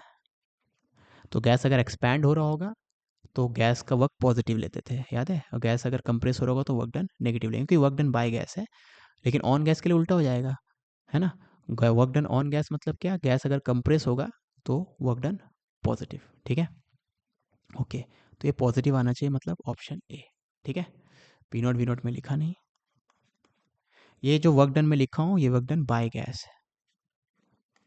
तो work done by right gas इतना है, सही है। तो work done by right gas इतना है, तो work done on right gas इसका नेगेटिव, मतलब ऑप्शन ए, ठीक है। और इसका लास्ट पार्ट में change in internal energy of the gas in the left chamber, ठीक है। इंटरनल एनर्जी का चेंज कैसे निकालते हैं, टेम्परेचर के डिफरेंस से निकाल लो, है ना। N R delta T, number of moles भी पता ही होगा तो निकल जाना चाहिए, हाँ। तो चलो ट्राई करते हैं, चेंज इन इंटरनल एनर्जी मतलब N C V delta T, ठीक है। तो N C V delta T हमें निकालना है, ये हो गया डेल्टा यू, है ना। अब नंबर ऑफ मोल्स तो 0.5 है, क्योंकि अगर मुझे याद हो क्वेश्चन में 1 मोल था, दोनों बराबर बराबर, तो 0.5, ठीक है। इसका एक और मतलब भी हो सकता है, अगर गलत इंग्लिश हो या मेरा इंग्लिश गलत हो, कि 1 मोल दोनों में इंडिविजुअली है, लेकिन पढ़ के लिए तो ये लग रहा है 1 मोल जो है दोनों चेंबर में मिला के, ठीक है। तो number of moles each chamber में 0.5 इंटू सी वी, तो मोनोएटॉमिक गैस है तो सी वी इतना। अब चेंज इन टेम्परेचर निकालते हैं, ठीक है। ओके, अब टेम्परेचर का चेंज कैसे निकालेंगे, मुझे फाइनल प्रेशर फाइनल, हाँ तो इसको एक और काम करते हैं ना, इसको मैं ऐसे भी लिख सकता हूँ, N C V delta T, और एन आर डेल्टा टी हो जाता है N R delta T delta of P V, ठीक है, डेल्टा ऑफ पी वी, है ना। एन आर डेल्टा टी मतलब क्या, change in P V product, ठीक है। ऐसे करते हैं, इससे दो फायदा होगा, एक ये कि जो मैं 0.5 वाला समझ रहा हूँ अगर वो गलत भी है फॉर एग्जांपल, तो इसमें एन का एन वाला पार्ट तो चला ही गया, ठीक है। तो फाइनल वैल्यू ऑफ पीवी निकालो, इनिशियल वैल्यू ऑफ पीवी निकालो। तो final value of PV, final pressure left वाले गैस का वही होगा जो राइट वाले गैस का है, ठीक है, क्योंकि एक्सपेंशन रुक गया ना। तो लेफ्ट और राइट वाले गैस का सेम रहेगा, राइट वाले गैस का फाइनल प्रेशर था 32 पी, ठीक है। और तो लेफ्ट वाले का ही वही होगा। फाइनल वैल्यू ऑफ प्रेशर इतना, final value of volume, volume उसका कितना आया था 15/8 आया था, याद है ना। इस पार्ट में 15/8, ठीक है। लेफ्ट वाले पार्ट का फाइनल वॉल्यूम इतना, okay, minus initial value of P, initial value of V, V तो आपका क्या था, वी नॉट था ना, हाँ वी नॉट ही था, ठीक है। तो 32 8 चौक, तो 60 में से एक गया 59, तो 59 इंटू 3/2, ठीक है। और R T P V equal to N R T P naught V naught, ठीक है। तो ये कितना हो जाएगा भाई, ये तो खतरनाक आ रहा, नहीं 2 के फैक्टर्स पे आना है, सब ठीक है, मेरे को लगा डेसिमल में नहीं है, ठीक है कोई बात नहीं। तो 6 थिएटर 180 में से 3 सब्ट्रैक्ट कर दो तो 170, 180 में से 3 ना, 63 जा 180, 180 में से 3 177/2 पी नॉट वी नॉट, ठीक है। तो 177/2 वाला ऑप्शन यही है। अब बोलोगे sir P naught V naught आया, लेकिन पी नॉट वी नॉट तो एन आर टी नॉट, ठीक है, हाँ। लेकिन एन की वैल्यू 1 यूज़ की है वो लोग, हाँ। तो एन की वैल्यू 1 यूज़ की है, मतलब दोनों चेंबर में 1 1 बोल रहे थे, मैं तो उल्टा समझ रहा था। तो एन की वैल्यू 1 होगी तब ये आर टी नॉट हो जाएगा, ठीक है। तो 177/2 आर टी नॉट, या अगर ये 0.5 एन की वैल्यू में यूज़ करूँगा तब तो ये भी आ सकता है। तो एन की वैल्यू में 0.5 यूज़ करूँ तो इसका आधा, 177 का आधा होता है क्या, नहीं होता है ना, नहीं होता है, नहीं होता है, सॉरी, चलो ठीक है यही होगा। तो मैं क्वेश्चन मिस इंटरप्रेट कर रहा था, या उनका लैंग्वेज में प्रॉब्लम है, आई डोंट नो, कि मेरी इंग्लिश ख़राब है कि उनके लैंग्वेज में प्रॉब्लम है। 1 mole of an ideal gas occupies 2 chambers, नहीं पता कि ये 1 मोल इंडिविजुअल की बात कर रहा है कि आधा आधा। ठीक है, चलो अब आगे बढ़ते हैं। Two non reactive monatomic ideal gases have their molecular weights in the ratio 2:3। ठीक है, the ratio of their pressures when enclosed in a vessel kept at constant temperature is इतना। ठीक है, टेम्परेचर कांस्टेंट है। तो ratio of their densities are. ठीक है, तो मॉलिक्यूलर वेट का रेशियो दे दिया है, ratio of temperature, ratio of pressure दे दिया है। ओके, प्रेशर का रेशियो इतना है और ये मॉलिक्यूलर वेट का रेशियो है, तो डेंसिटी का रेशियो पूछा है। ठीक है, अब दोनों तो सेम ही चैम्बर में है, तो अगर आप P V equal to N R T लगाओगे, अब डेंसिटी पूछा है तो उसको चलो डेंसिटी में कन्वर्ट कर देते हैं। नंबर ऑफ मोल्स हो जाएगा मास बाय मोलर मास, और mass by volume, mass by volume करेंगे तो डेंसिटी आ जाएगा। तो pressure into molar mass equal to density into R T. तो ये फॉर्मूला यूज़ करेंगे, मुझे याद नहीं रहा जैसे मैंने डिराइव किया, आपको याद है तो डायरेक्टली यूज़ करो। ठीक है, अब दोनों गैस तो सेम आपका चेम्बर में रखा गया है ना, तो आपका टेम्परेचर सेम है दोनों के लिए, तो आर टी वाला चीज़ तो दोनों के लिए सेम है, तो डेंसिटी आप देख सकते हो proportional to M P naught, क्योंकि टी सेम फॉर बोथ। ठीक है, सेम टेम्परेचर पे है ना, तो डेंस रो तो आर तो सेम ही रहेगा, तो रो प्रोपोर्शनल टू प्रेशर और इसका प्रोडक्ट। ठीक है, ओके, तो डेंसिटी का रेशियो निकालते हैं ना। डेंसिटी का रेशियो हो जाएगा पी इंटू एम नॉट, तो pressure 1 by pressure 2, molar mass of 1 divided by molar mass of, sorry molar mass बोलना है ना मेरे को, मोलर मास ऑफ 2, तो प्रेशर ऑफ 1 4, प्रेशर ऑफ 2 मतलब 4/3 दिया, मोलर मास का रेशियो 2/3 मतलब 8/9। ऑप्शन डी से मैच कर रहा है अगर कोई कैलकुलेशन एरर नहीं है तो। ठीक है, insulated container is filled with ice eight 0। ठीक है, यहाँ 100 है। ठीक है, ये 100 पे फिक्स है टेम्परेचर इसका, इसका 0 पे फिक्स है। Series of experiment connected by, ठीक है, ओके, तो यहाँ पे बेसिकली ये रॉड्स लगे हुए हैं, तो हीट कंटिन्यूसली ट्रांसफर हो रहा होगा, और ये रिजर्वायर है, इसका टेम्परेचर फिक्स है 100 पे, इसका 0 है, तो रिजर्वायर जैसा बिहेव करेगा। ठीक है, तो हीट कंटिन्यूसली लेफ्ट से राइट फ्लो होते रहेगा, जितना भी हीट फ्लो हो जाए टेम्परेचर चेंज नहीं हो सकता, किसी एक्सटर्नल मैकेनिज्म से इसका टेम्परेचर और इसका टेम्परेचर फिक्स करके रखा गया। ठीक है, ओके, एक्सपेरिमेंट 1 में a copper rod is use and the ice melts in 20 minutes. ठीक है, अब आइस को मेल्ट करने के लिए जो भी गिवन मास ऑफ आइस होगा, उसको मेल्ट करने के लिए जो हीट चाहिए होगा वो क्या होता है, एम इंटू एल एफ। ठीक है, okay, ice melts in 20 minute, तो जो हीट आएगा, हीट क्या होता है, current into time. Heat current मतलब D Q D T into time, है ना। ऑल राइट, अभी हीट करंट जो है कांस्टेंट रहने वाला है, क्योंकि टेम्परेचर डिफरेंस फिक्स है, तो के डेल्टा टी से आप देख सकते हो कि डेल्टा टी बाय एल करोगे तो ये टेम्परेचर फिक्स है, तो हीट करंट भी फिक्स रहेगा। हीट करंट मतलब ये, तो ये होता है के तो चेंज नहीं हो रहा है रॉड का, के हमेशा के ही रहने वाला है मतलब। ठीक है, क्रॉस सेक्शन एरिया चेंज नहीं हो रहा है एक्सपेरिमेंट के दौरान, of course for a given rod, और टेम्परेचर डिफरेंस हमेशा 100 रहने वाला है divided by length of rod, तो ये तीनों जो टाइम पे डिपेंड नहीं कर रहा है। ठीक है, तो current proportional to delta T है, और डेल्टा टी फिक्स है, डेल्टा टी की वैल्यू 100 ही रहेगा, तो ये पूरा चीज़ कांस्टेंट है, बेसिकली आई कांस्टेंट है, तो करंट इंटू टाइम करेंगे तो आपको हीट मिल जाएगा। तो ये डेल्टा टी से कन्फ्यूजन ना हो, तो मैं करंट इंटू टाइम बोल रहा हूँ, ठीक है, तो करंट इंटू टाइम है ये, तो हीट हो जाएगा करंट इंटू टाइम, है ना, हीट करंट इंटू टाइम। ठीक है, ये हो जाएगा इतना। ओके, तो यहाँ से आप अब जो करंट की वैल्यू है वो होता है इतना। ठीक है, अब हर एक्सपेरिमेंट के दौरान डेल्टा टी तो सेम रहेगा, आप चाहे कॉपर का रॉड रखो या दूसरे एक्सपेरिमेंट में स्टील का रॉड रखो, लेकिन स्टील का रॉड रखोगे तब भी स्टील के रॉड के एंड्स के भी टेम्परेचर डिफरेंस 100 का ही रहेगा, तो ये हमेशा सेम रहने वाला है। लेंथ ऑफ द रॉड हमेशा सेम रहने वाला है। ठीक है, और क्रॉस सेक्शन एरिया भी सेम रहने वाला है, सेम डायमेंशन, हाँ। ठीक है, बस के डिफरेंट डिफरेंट रहेगा, तो आई प्रोपोर्शनल टू के हो गया, या डायरेक्टली मैं रेजिस्टेंस के फॉर्म में करता हूँ यार, मुझे लगता है उसका फ़र्क पड़ेगा, थर्मल रेजिस्टेंस का एक ज़रूरत है ना, हाँ बाकी डेटा दिया नहीं है। ठीक है, तो ऐसे करने से ज़्यादा अच्छा है मैं थर्मल रेजिस्टेंस से करूँ। कैसे,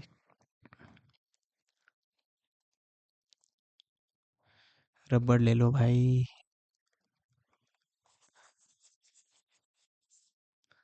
ओके, कांस्टेंट, ठीक है, तो हीट हो जाता है आपका, जो हीट करंट यहाँ पे मैं लिखा हूँ, हीट करंट हो जाएगा, हीट करंट होता है heat divided by resistance, thermal resistance. ठीक है,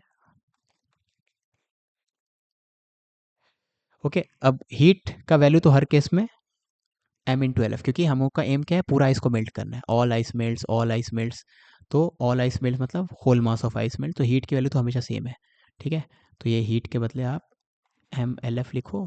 तो यहाँ से आप देख सकते हो टाइम इक्वल टू ये दोनों एम, ओके मैं डायरेक्टली लिखा था यहाँ पे। ठीक है, तो M L F by R into T इसके बराबर है। ठीक है, तो यहाँ से आप देख सकते हो टाइम की वैल्यू जो आ गई। मुझे क्या करना है, मुझे टाइम का और हीट का एक्सप्रेशन, मतलब टाइम का डिपेंडेंस निकालना होगा इस पे, time required to melt the ice heat के टर्म्स में ना। हाँ ठीक है, तो कोई प्रॉब्लम नहीं है। इसको बस क्या कर रहा हूँ मैं, स्ट्रोक इरेजर लो। बहुत दिन बाद मैं वीडियो बना रहा हूँ, तो बहुत सारा चीज़, मतलब टूल्स जो यूज़ करते हैं वीडियो रिकॉर्डिंग के लिए, उस पर अभी वापस हाथ। ठीक है, तो यहाँ से देख लो, करंट तो आपको पता है, करंट होता है temperature difference divided by resistance, current into time equal to M L F. ठीक है, तो टाइम की वैल्यू आप देख सकते हो M L F by delta T into R. अब this is same for all experiments, this is same for all experiments. Check कर लो, यहाँ पे किसी भी एक्सपेरिमेंट में आप देखोगे टेम्परेचर डिफरेंस एंड्स के बीच में हमेशा 100 रहने वाला है, मास ऑफ आइस मेल्ट सेम होने वाला है, ऑल आइस मेल्ट हमेशा वही। ठीक है, और एल एफ तो कॉन्स्टेंट ही होता है। तो time required is proportional to thermal resistance. ठीक है, ओके। अब time required to melt all the ice is proportional to, जितना ज़्यादा थर्मल रेजिस्टेंस होगा उतना ज़्यादा time required to melt the ice होगा। ठीक है, ओके। तो अब आपको बोला गया है कि थर्ड एक्सपेरिमेंट में दोनों रॉड को सीरीज में यूज़ किए। ओके, और फोर्थ एक्सपेरिमेंट में आपने क्या किया, ऑल द दोनों रॉड्स को पैरेलल में यूज़ किया। तो सबसे पहले एक्सपेरिमेंट में बस कॉपर यूज़ किया, दूसरे में स्टील रॉड यूज़ किया, तीसरे में दोनों रॉड यूज़ किए लेकिन सीरीज में, चौथे में दोनों रॉड यूज़ किए लेकिन पहले। तो बस ये याद रखना, time required to melt proportional to resistance. ठीक है, अब खाली सीरीज पैरेलल का रेजिस्टेंस का आपको फॉर्मूला आना चाहिए, तो इसको मिटा देते हैं, इसका ज़रूरत नहीं है हमें। ओके, अब आपको पता है रेजिस्टेंस, तो फर्स्ट केस में ये रेजिस्टेंस है, सेकंड केस में ये कॉपर है ना, तो कॉपर वाले को आर सी बोल दे रहे, स्टील वाले को आर एस बोल दे रहे। थर्ड केस में दोनों सीरीज में है, तो रेजिस्टेंस हो जाएगा R C plus R S. और फोर्थ वाले में दोनों पैरेलल में है। ठीक है, ओके। तो फर्स्ट केस का resistance R C, second case का इतना, थर्ड केस का R C plus R S हो जाएगा, और फोर्थ केस का हो जाएगा R C R S divided by R C plus R S. Third case का टाइम को ये लोग नाम दिए T10, तो यहाँ पे जो टाइम लग रहा है T10, और फोर्थ केस में जो टाइम लग रहा है उसको T20 नाम दिए। ठीक है, यहाँ पे T20 है ना। अब याद रखना टाइम प्रोपोर्शनल टू रेजिस्टेंस है। ठीक है, ओके। अब फर्स्ट केस का जो टाइम था वो बोला गया था 20 मिनट, है ना। तो क्योंकि टाइम प्रोपोर्शनल टू रेजिस्टेंस है, तो जो रेजिस्टेंस होगा वो प्रोपोर्शनल टू टाइम होगा। तो जो टाइम है, जो रेजिस्टेंस है, ये प्रोपोर्शनल टू दिस, तो एक कांस्टेंट मान लेते सी। वैसे सेकंड केस का रेजिस्टेंस हो जाएगा प्रोपोर्शनल टू सेकंड केस का time which is 80। Third case का रेजिस्टेंस थर्ड केस के टाइम के प्रोपोर्शनल होगा, थर्ड केस का टाइम इतना है, that into C must be equal to third case का रेजिस्टेंस। और फोर्थ केस का रेजिस्टेंस फोर्थ केस का टाइम इंटू सी के, मतलब टाइम को सी से मल्टीप्लाई करेंगे तो आर मिल जाएगा, क्योंकि आपको पता है resistance proportional to temperature, sorry time, या टाइम प्रोपोर्शनल टू रेजिस्टेंस, जो बोलना है बोलो, मैं ऐसे कर रहा हूँ। तो resistance is equal to proportional constant क्या डाल रहा हूँ, सी डाल रहा हूँ हर जगह। ठीक है, तो यहाँ पे प्रोपोर्शनल कांस्टेंट में सी डाल रहा हूँ, बस अब आपका काम हो गया। अब T10 निकालना है, T20 निकालना है, तो इसको इसको डिवाइड कर दो। ठीक है, तो अगर आप, हाँ पहले इन दोनों का रेशियो लो, तो आर सी और आर एस का रेशियो यहीं से आ जाएगा आपका 20/80, है ना। अब ये डायरेक्टली यही सब पुट कर दो ना, यहाँ पे, यहाँ 20 और 80 पुट करोगे, ठीक है, तो ये 100 आ जाएगा, है ना। देख लो 20 और 80 पुट करोगे तो ये 100 आ जाएगा। तो T10 एक्चुअली में क्या है आपका 100। ठीक है, या यहीं से पुट कर दो, आर सी की वैल्यू 20C यहाँ पुट कर दो, आर एस की वैल्यू 80C, तो 100C इक्वल टू इतना, तो सी सी कैंसल, तो 100 T10 हो गया 100। ठीक है, तो आर सी की वैल्यू आप इतना पुट करो, यहाँ आर एस की वैल्यू पुट करो, आ जाएगा। वैसे यहाँ पे पुट करोगे आप तो 20 80 1600/100 यानी 16 मिनट, तो ये आज आपका आ जाएगा 100, और ये आ जाएगा 16 मिनट, सब मिनट में ही है ना। तो 100 और 16, तो T10 तो 100 है, ऑप्शन सही है। ठीक है, बाकी T20 तो मैच नहीं कर रहा है ना। Cylindrical wire of radius 1 millimetre, length 1 metre, और यंग्स मॉडल इतना म्यू दे दिया है, पॉइजन रेशियो दिया है सॉरी, तो रेडियस विल भी ठीक है। तो कैलकुलेशन इंटेंसिव है, तो मैं चलो देखते कितना कैलकुलेशन करता हूँ मैं। तो पॉइजन रेशियो जो होता है वो होता है आपका change in length by change in diameter होता है गेस, है ना। Fractional change in length divide by fractional change in diameter, ठीक है।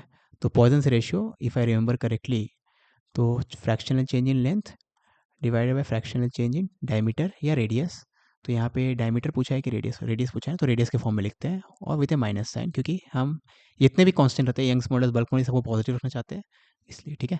तो आप देखो कोई रॉड को अगर आप स्ट्रेच करोगे तो डेल्टा एल बाय एल तो पॉजिटिव रहेगा, लेकिन स्ट्रेच करोगे तो उसका रेडियस घटेगा। एक सिलिंड्रिकल रॉड लो, उसको स्ट्रेच करो तो लेंथ बढ़ेगा तो रेडियस घटेगा, ठीक है। तो ये चीज़ नेगेटिव हो जाएगा, तो ये पूरा रेशियो नेगेटिव है, तो एक माइनस साइन डाल देंगे तो पूरा पॉजिटिव हो जाएगा, ठीक है, just to make this constant positive, ठीक है।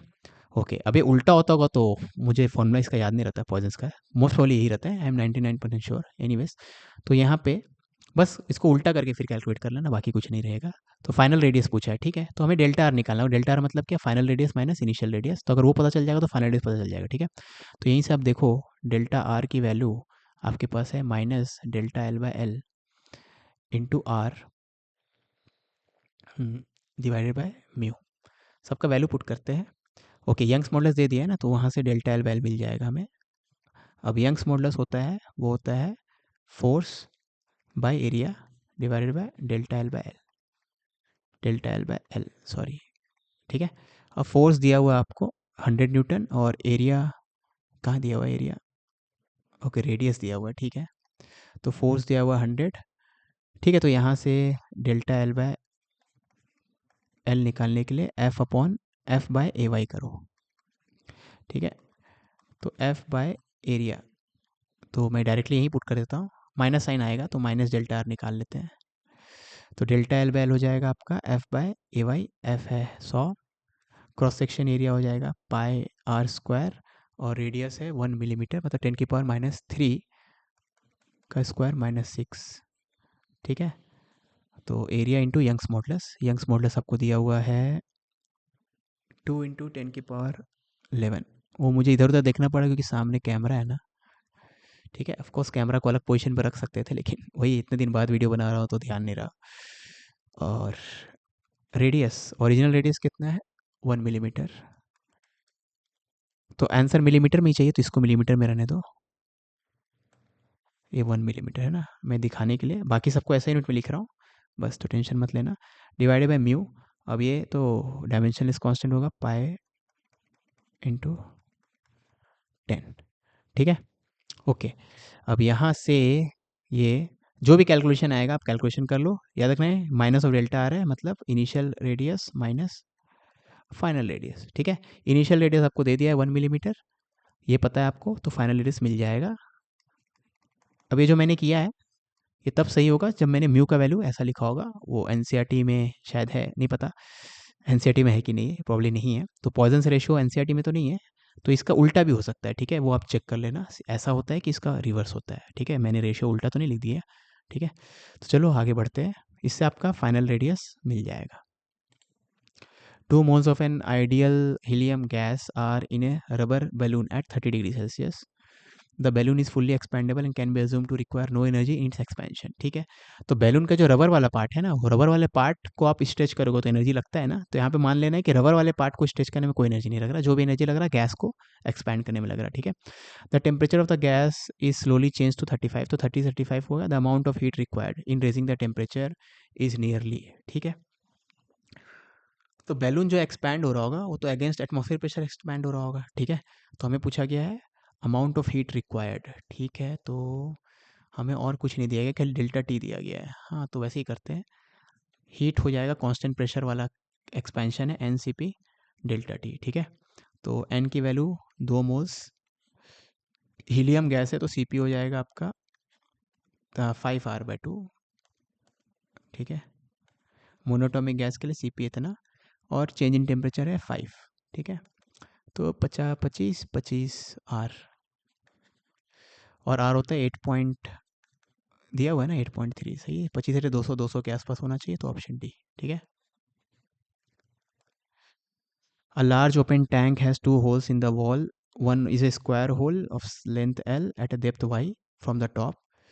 तो दो होल्स है, यहाँ पे है डेप्थ y पे, तो डेप्थ y से जो पानी बाहर निकलेगा √2g y की स्पीड से निकलेगा, ठीक है। ओके, और दूसरा होल जो है वो सर्कुलर होल है at of radius r at a depth 4y, तो दूसरा होल जो है 4y डेप्थ पे है, ठीक है। ऑफकोर्स यहाँ लिक्विड फिल होगा, उसको मैं ड्रॉ नहीं कर रहा हूँ। तो यहाँ पे भी होल है, ठीक है। और इससे जो पानी बाहर निकलेगा √2g इंटू ये हाइट कितना है 4y, ठीक है। ओके, तो quantities of water flowing out per second from both the holes are same. अब quantity of water flowing out कितना होता है, तो quantity of water flowing out per second, इसको बोलते हैं ए इंटू वी, है ना, वॉल्यूम पर सेकेंड या मास पर सेकेंड, ठीक है। डेंसिटी तो दोनों तरफ से जो पानी निकल रहा होगा उसका डेंसिटी सेम ही होगा, तो मास पर सेकेंड सेम रखो दोनों के लिए, वॉल्यूम पर सेकेंड, डेंसिटी कैंसिल हो जाएगा तो सेम आएगा। तो एरिया इंटू वेलोसिटी करना है, तो दोनों होल का याद रखना है, ये ऊपर वाला जो है स्क्वायर होल था, तो एक्चुअली में यहाँ पे स्क्वायर होल है और यहाँ पे सर्कुलर होल है, ठीक है। तो दोनों का एरिया अलग अलग होगा, तो ए इंटू वी सेम रखना है, तो A1V1 इक्वल टू A2V2। पहले वाले होल के लिए क्योंकि स्क्वायर है, साइड लेंथ L है, तो पहले वाले होल का एरिया हो जाएगा इतना, और पहले वाले होल से जो पानी निकल रहा है उसका वेलोसिटी इतना। दूसरे वाले होल का एरिया हो जाएगा, सर्कुलर है तो पायर स्क्वायर, और दूसरे वाले होल से √8GY, ठीक है। तो ये हो जाएगा 2, है ना। तो हमें पूछा गया था R, तो R हो जाएगा आपका L/2π का अंडर रूट, ठीक है, यानी option A. A wire is suspended vertically from one of its end is stretched by attaching a weight of 200 Newton to the other end, ठीक है। तो एक वायर है, इसका नेचुरल लेंथ मान लो इतना है, ठीक है। अब इसमें वेट लगा देंगे तो इसका लेंथ बढ़ गया होगा कुछ, है ना, तो स्ट्रेच आ गया इतने का, ठीक है, जिसको हम लोग एक्सीरोड करते हैं, ये नेचुरल लेंथ में अभी, ठीक है। ओके, और नेचुरल बाय 1 मिलीमीटर, ठीक है, इसका वैल्यू आपको दे दिया है 1 millimetre. Then the elastic energy stored in the wire, तो इलास्टिक एनर्जी जो होता है वो हमें पता है, स्ट्रेच वायर स्ट्रेच स्प्रिंग जैसा बिहेव करता है, वो क्या होता है ½ के x², ठीक है। तो ऊपर नीचे इसको k से मल्टीप्लाई करें अगर, तो इतना हो जाएगा। अब इस फॉर्म का फ़ायदा क्या है, k इंटू एक्स क्या हो जाएगा, फोर्स। तो इस पे इससे लग रहा होगा वायर से, क्योंकि स्प्रिंग जैसा बिहेव करेगा kx, क्योंकि वायर का एक्सटेंशन जो है x है, और इसका वेट के बराबर होगा, ठीक है। तो k इंटू एक्स तो वेट के बराबर है, क्योंकि ब्लॉक इक्विलिब्रियम में है ना, तो इक्विलिब्रियम में है मतलब एक्सेलेरेशन 0 है, मतलब वेट हो जाएगा kx के बराबर, mg जो है kx के बराबर, ठीक है।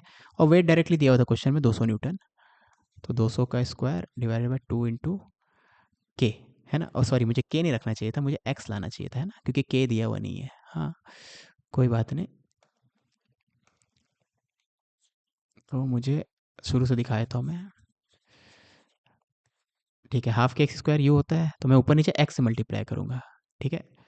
एक्स से नहीं, सॉरी, ऑलरेडी है ना मेरे पास एक्स, पता है के हटाना है मुझे, तो के को मैं लिख देता हूँ, चलो, मेरा अलजेब्रा बहुत वीक है, तो मैं के को लिख दूंगा F/x। के क्या होता है, फोर्स पर यूनिट लेंथ, है ना, फोर्स पर यूनिट एक्सटेंशन, है ना, और फोर्स तो यहाँ वेट के बराबर है, ठीक है। तो वेट इंटू एक्स, अरे मैं क्या कर रहा हूँ, के हो जाएगा F/x, ओके, x² है ना, हाँ, तो वेट इंटू x/2, ठीक है। अब वेट कितना हंग है 200, और डिस्प्लेसमेंट कितना था 1 मिलीमीटर, मतलब 10⁻³ मीटर डिवाइडेड बाई 2, ठीक है। तो 0.1 आ जाएगा जूल में, है ना, ठीक है। सब चीज़ ऐसा यूनिट में है, तो आंसर भी पोटेंशियल एनर्जी 0.1 में आएगा, ठीक है। दो सोप बबल है, रेडियस दिया हुआ है, दोनों का रेडियस पता हुआ है, ठीक है। कॉमन सरफेस का रेडियस क्या होगा, तो बेसिकली आपको अभी डायग्राम में नहीं बना पाऊंगा, चलो मैं ट्राई करता हूँ। तो ये पहला सोप बबल है ऐसा, ठीक है। ये दूसरा सोप बबल है ऐसा कुछ, है ना। अब यहाँ पे जो इंटरफेस है दोनों का, उसका शेप कुछ ऐसा है मान लो। ठीक है, बन गया। मेरे को उतना जितना सोचे तो उतना नहीं है। तो ये पहला सोप है, बबल है, पूरा होता तो ऐसा दिखता। दूसरा वाला पूरा होता तो ऐसा दिखता, और तीसरा वाला पूरा होता तो ऐसा दिखता। ठीक है, पॉइंट क्या है, ये आपका बस सरफेस बस यहाँ पे है, तो याद रखना कि सरफेस वाला पार्ट, ये ब्लू वाला पार्ट जो है, ये आपको नहीं दिख रहा होगा। सॉरी, दिख रहा है, इंटरफेस है ये। ठीक है, ओके। अब इसको कैसे करेंगे? तो पहले मैं क्या करूँगा, अगर external pressure, atmosphere pressure P not है, यहाँ पे प्रेशर P1 है, और इस वाले के अंदर P2 है, याद रखना इसका रेडियस R1 है, इसका रेडियस R2 है, और आपको इसका रेडियस पूछा है। ठीक है, ओके। तो हम लोग क्या करेंगे, एटमॉस्फेयर पी नॉट है, तो P1 यहाँ पे मतलब एटमॉस्फेयर पी नॉट मान लेते हैं। पहले वाले बबल के अंदर प्रेशर P1 है, और दूसरे वाले के अंदर P2 है। ठीक है, अब अगर मैं यहाँ से यहाँ जाऊँ, तो ये अगर मैंने शेप ऐसा बनाया है, तो हमें पता है कि कनकेव साइड का प्रेशर ज़्यादा होता है कन्वेक्स से, है ना। तो P2 minus P1 equal to 4s/r। 4s क्यों लिया, 2s क्यों नहीं लिया? क्योंकि ये भी दो लेयर होगा ना। एक बार आप यहाँ एयर से लिक्विड में जाओगे, फिर लिक्विड से एयर में जाओगे, तो दो बार मीडियम चेंज हो रहा है, तो 2s/r दो बार आएगा, मतलब 4s/r। जो भी इसका रेडियस ऑफ कर्वेचर हो, जो भी इस स्फेरिकल सरफेस का रेडियस हो, वो वाला रेडियस आ जाएगा। ठीक है, तो ये दिख नहीं रहा है, तो 4s/r। ठीक है, अब P2 और P1 का वैल्यू इंडिविजुअली लिखते हैं ना। P2 क्या हो जाएगा, P2 हो जाएगा P0 प्लस 4s/r, 4s/r2। तो P2 हो जाएगा P0 प्लस 4s/r2। P1 हो जाएगा P0 प्लस 4s/r1। क्यों? क्योंकि P0 से P1 में जाएंगे तो दो बार मीडियम चेंज होगा, इसलिए 4s/r। वैसे यहाँ से यहाँ गए, दो बार मीडियम चेंज हो, और एक कनकेव साइड में, कनकेव साइड का प्रेशर कन्वेक्स से ज़्यादा होता है। ठीक है, तो यहाँ का प्रेशर हो जाएगा P0 प्लस 4s/r1, क्योंकि इसका रेडियस R1 है। वैसे यहाँ का प्रेशर हो जाएगा P0 प्लस 4s/r2, क्योंकि इसका रेडियस R2 है। ठीक है, तो P2 माइनस P1 इतना हो गया, इज इक्वल टू 4s/r, है ना। P0 तो कैंसिल, 4s भी कैंसिल, तो 1/r2 minus 1/r1 equal to 1/r। ठीक है, तो यहाँ से r की वैल्यू हो जाएगी R1 R2 divided by R1 minus R2। ठीक है, अब ऑफ कोर्स R1 R2 का सब्ट्रैक्शन नेगेटिव भी आ सकता है। ठीक है, लेकिन रेडियस तो नेगेटिव नहीं हो सकता। तो इसका मतलब क्या रहेगा, ये नहीं कि आपने कोई गलती की, आपने बस ऐसा ड्रॉ किया, ये हो सकता है उल्टा शेप हो। ठीक है, वो बस वो बताएगा आपका। अगर रेडियस नेगेटिव आ रहा है, मतलब आपने जिस सेंस में कर्वेचर ड्रॉ किया है, सेंटर इस स्फीयर का जिस तरफ ड्रॉ किया, उसके उल्टा आएगा, बाकी कोई फर्क नहीं पड़ेगा। तो मैं यहाँ मॉड ले लेता हूँ। ठीक है, तो ये आपका रेडियस का फॉर्मूला। तो इसे वैल्यू पुट करते हैं, R1 R2 5 चौक 20, और दोनों का डिफरेंस 1, तो 20 सेंटीमीटर। ठीक है, diagram shows a jar filled with to non mixing liquids 1 and 2। ठीक है, तो अल्टीमेटली सबका डेंसिटी दे दिया है, ये फ्लोट कर रहा है। ठीक है, आप बेसिकली याद रखो, जितना ज़्यादा डेंसिटी रहेगा उतना नीचे, और जितना कम डेंसिटी रहेगा उतना ऊपर। सबसे ऊपर कौन है, रो1, तो रो1 डेंसिटी सबसे कम रहेगा। सबसे नीचे कौन है, रो2, तो रो2 का डेंसिटी सबसे ज़्यादा रहेगा।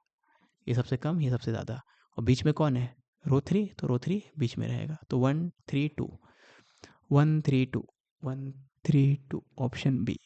ठीक है, समझ में आई बात? अब सिंपली सोचो ना, अगर आपको लग रहा है 2 का डेंसिटी, वो सॉरी 3 और 2 का एग्जैक्टली सेम है, तो ये 2 जो है ये पूरा का पूरा अंदर आ जाता ना। ठीक है, डेंसिटी सेम है तो अलग अलग क्यों है? ठीक है, सेम है तो वैसे इसका डेंसिटी अगर एग्जैक्टली इसके रहता तो पूरा ऊपर चल जाता।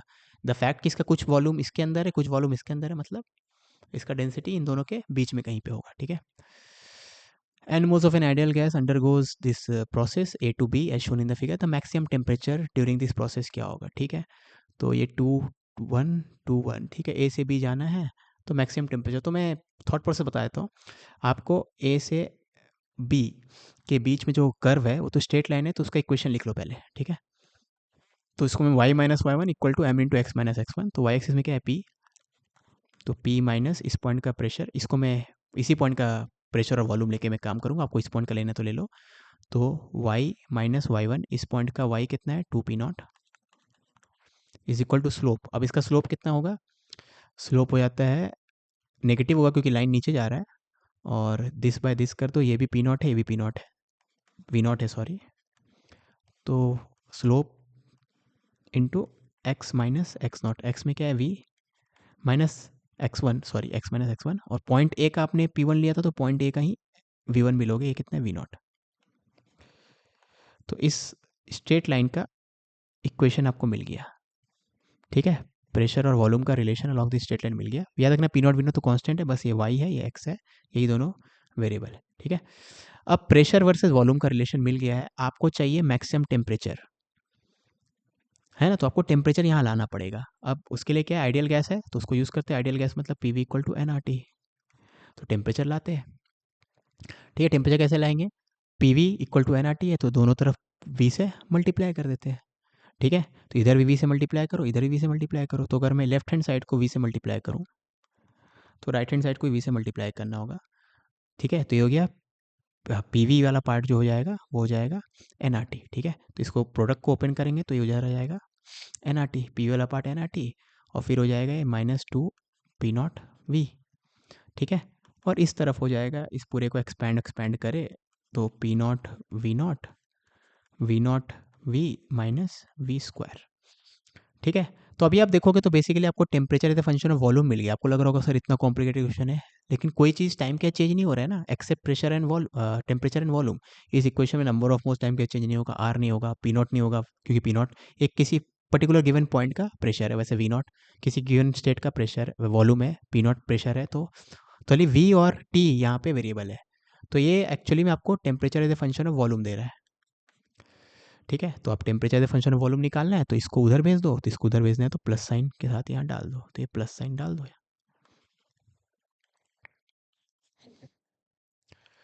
आ गया, है ना। अब इसको थोड़ा और सिंप्लीफाई करते हैं, वी नॉट, या चलो ऐसे भी रहने से कोई फ़र्क नहीं पड़ता है।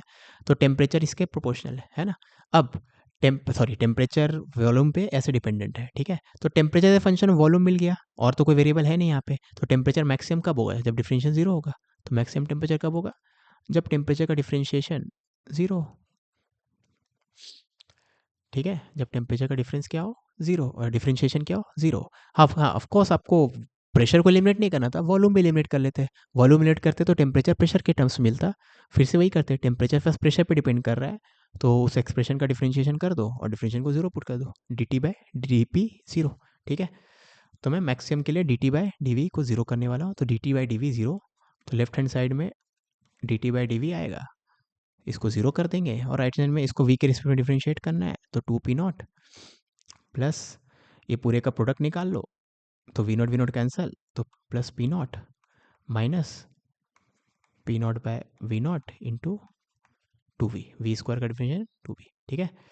अब मैं इसको ही मिटाने वाला हूँ, तो ये ऊपर इसके लिख देता हूँ। ये चीज़ तो जीरो रखना है आपको, मैक्सिमम बोला तो D T by D V zero होना चाहिए, तो ये चीज़ जीरो है। तो लेफ्ट हैंड साइड में zero equal to three P naught minus P naught two V by V naught, ठीक है। तो बेसिकली यहाँ से आपके पास v की वैल्यू क्या आ रही है, v की वैल्यू आ रही है three P naught V naught by three P naught V naught by, अबे ओ पी नॉट कैंसिल हो जाएगा, वही मैं सोच रहा हूँ डायमेंशनली मैच क्यों नहीं हो रहा है। Three by two V naught, ठीक है। तो वॉल्यूम की वैल्यू आ रही है three V naught by, okay. तो v की value three V naught by two, मतलब 1.5 वी नॉट पे इस वॉल्यूम पे मैक्सिमम टेम्परेचर आने वाला है। तो वॉल्यूम का वैल्यू 1.5 वी नॉट यहाँ पुट कर दो वापस से इस एक्सप्रेशन में। अगर वॉल्यूम का वैल्यू आप 1.5 टी नॉट पुट करो, वी नॉट पुट कर दोगे, तो जो भी टेम्परेचर आएगा मैक्सिमम होगा, ठीक है। तो maximum temperature will be temperature at volume equal to 1.5 V naught. एक बार लेट मी चेक कि ये रिकॉर्डिंग चल रही है कि नहीं। ऑलराइट, तो बस अब इस एक्सप्रेशन में आप 1.5 वी नॉट पुट कर दो, तो 1.5 यहाँ पुट करेंगे तो 3 आ जाएगा, यहाँ 1.5 और यहाँ 1.5 का स्क्वायर 2.25, तो 1.5 माइनस 2.25 माइनस 0.75, तो यहाँ टू था, थ्री था, थ्री माइनस 0.75 यानी 2.25 यानी 9/4, ठीक है। तो ये पुट करेंगे तो 9/4 पी नॉट वी नॉट, ठीक है। बाय एन आर भी आएगा, सॉरी वही सोच रहा है एन आर मैच क्यों नहीं कर रहा है, तो बाय एन आर, तो 9/4 वाला ऑप्शन ही हो सकता है, मेरे कैलकुलेशन का एरर हो, ठीक है, लेकिन तरीका यही रहेगा आपको बस इस एक्सप्रेशन में, ये एक्सप्रेशन है temperature as a function of volume का, इसमें वॉल्यूम की वैल्यू 1.5 वी नॉट पुट करना है, जहाँ जहाँ वी दिख रहा होगा वहाँ वहाँ 1.5 वी नॉट पुट करना है ना, आपको टेम्परेचर मिल जाएगा। ठीक है, ओके। अब न्यूमेरिकल वाले क्वेश्चंस में, in the given figure gas is slowly heated for some time during the process, the increase in internal energy is इतना, the piston is found to move out by इतना, then find the amount of heat supplied. Okay, cross section area दे दिया, atmosphere pressure दे दिया है। ठीक है, increase delta you they दिया है, अमाउंट ऑफ हीट, तो हीट तो हो जाएगा आपका डेल्टा यू प्लस डब्ल्यू। ठीक है, अब डेल्टा यू आपको दे दिया है 10, इंक्रीज बोले गया है, इंटेंसिटी इंक्रीज हो रहा है मतलब डेल्टा यू पॉजिटिव, डिक्रीज होता तो नेगेटिव। ठीक है, वर्क डन। ओके, अब वर्क डन के लिए तो directly P into delta we कर दो, क्योंकि एक्सटर्नल प्रेशर कांस्टेंट है। ठीक है, तो एक्सटर्नल प्रेशर के अगेंस्ट ही गैस एक्सपैंड करता है, तो external pressure into delta we, तो बस ये इसका वैल्यू निकालते हैं। तो एक्सटर्नल प्रेशर कितना है, एटमॉस्फेयर प्रेशर इज 100। ठीक है, into delta we. Okay, volume का चेंज है, एरिया दिया होगा ना, हाँ एरिया, तो ए इंटू लेंथ, कितना लेंथ चल रहा है 25 सेंटीमीटर, तो एरिया दिया हुआ है 40 इंटू 25। अब लेकिन याद रखना ये सेंटीमीटर स्क्वायर में, ये सेंटीमीटर में है, तो ये सेंटीमीटर क्यूब हो गया, यानी मीटर क्यूब में कन्वर्ट करने के लिए इतना। ठीक है, तो ये 4000 इंटू दिस, 25 चौक 100, 25 चौक 100 मतलब 10⁻², और 3 10�5। तो ये तो 0.1 आ गया मेरा। ओके, तो 25 चौक 100, 100 100, 2 2 4 1 5, हाँ 10⁵ -6, तो ये 0.1 आ गया। ठीक है, ओके, इसका वैल्यू 0.1 है ना, डेल्टा वी की वैल्यू 0.1 है, सॉरी वही मैं सोच रहा हूँ, ये 10 से 10.1 ही होगा तो। ठीक है, डेल्टा वी में निकाला हूँ, डेल्टा वी 0.1 है। ठीक है, एक्सटर्नल प्रेशर आपका कितना है, 100 किलो पास्कल। अबे 1 किलो पास्कल है ना, 100 किलो, 100 किलो, मैं कुछ गलती किया होगा कैलकुलेशन में, 40 इंटू 25 सही है, 40 इंटू 25 और सेंटीमीटर क्यूब, तो 2 2 4 2 6, हाँ ये भी सही है, तो 25 चौक 100, 3 2 5, ये भी सही है। ठीक है, तो 0.1, तो पी एक्सटर्नल है 100 किलो, ये तो किलो है यार, तो पी एक्सटर्नल इतना है, इनटू आपका ये, तो पूछा क्या गया है, पूछा गया है find the amount of heat in joule, ये तो बहुत बड़ा नंबर आ रहा है, मैं कुछ गलती कर रहा हूँ, मैं कुछ कैलकुलेशन एरर कर रहा हूँ, अरे सॉरी यही तो गलती है, ये खुद, अरे सॉरी सॉरी सॉरी सॉरी, मुझे समझ में आ गया, आप जो वीडियो देख रहे होंगे सोच रहे होंगे सर क्या कह रहे हैं, ये एक्चुअली में, ये 100 को हटाओ ना, 100 को हटाएंगे तो ये 100 से डिवीजन हो जाएगा इसका, तो 10⁻³ आएगा ये, है ना, मैं उसको लिखा था, मैं रियलाइज़ नहीं किया, मैं पावर यहीं प्रेशर यहीं पे लिख दिया था। ठीक है, तो 10⁻³ आएगा, तो ये है 100 किलो, और ये कैंसल, तो 110। ठीक है, तो इसका आंसर हो जाएगा 110, है ना। मैं बेसिकली डेल्टा वी निकालना चाहता था, लेकिन मैं पी एक्सटर्नल जो है इसको 100 लिख के मैं मल्टीप्लाई किया हुआ था। ठीक है, वही गलती थी। Temperature of equal masses of 3 different liquids और इतना इतना इतना, टेम्परेचर ऑफ ए और बी को मिक्स किए। ठीक है, तो 3 अलग अलग लिक्विड दे दिया गया, जब लिक्विड ए और बी को मिक्स किया तो फाइनल टेम्परेचर इतना हो गया, बी और सी को मिक्स किया तो फाइनल टेम्परेचर इतना हो गया, तो अगर ए और सी को मिक्स करेंगे तो फाइनल टेम्परेचर क्या होगा। ठीक है, ओके, अब यहाँ पे याद रखना है हमें, इक्वल मास बोल दिया गया है ना, तो मास इक्वल है, तो मान लेते हैं आप ए और बी को मिक्स कर रहे हैं।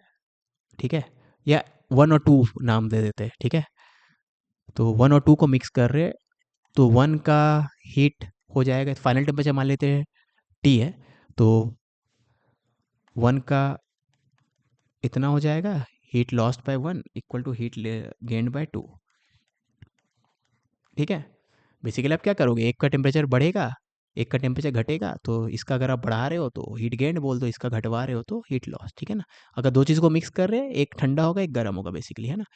तो एक जगह में final temperature minus initial temperature करेंगे, एक जगह में initial temperature minus final temperature, ठीक है। जो भी इसको सिंप्लीफाई करेंगे तो टी की वैल्यू आ जाएगी M1S1T1 plus M2S2T2 divided by M1S1 plus M2S2, ठीक है। अब मास से सेम है तो मास को अगर सेम रखे तो यहाँ पे S1T1 plus S2T2 divided by S1 plus S2, तो सेम मास रहेगा ना, तो मासेस वाला फैक्टर कैंसिल हो जाएगा और बेसिकली फाइनल टेम्परेचर हो जाएगा इतना, ठीक है। ये फाइनल टेम्परेचर है S1T1 प्लस S2T2, यानी पहले वाले लिक्विड का स्पेसिफिक कैपेसिटी, पहले लिक्विड का इनिशियल टेम्परेचर प्लस दूसरे लिक्विड का स्पेसिफिक कैपेसिटी, दूसरे लिक्विड का temperature initial temperature divided by दोनों लिक्विड का स्पेसिफिक हीट कैपेसिटी का सम।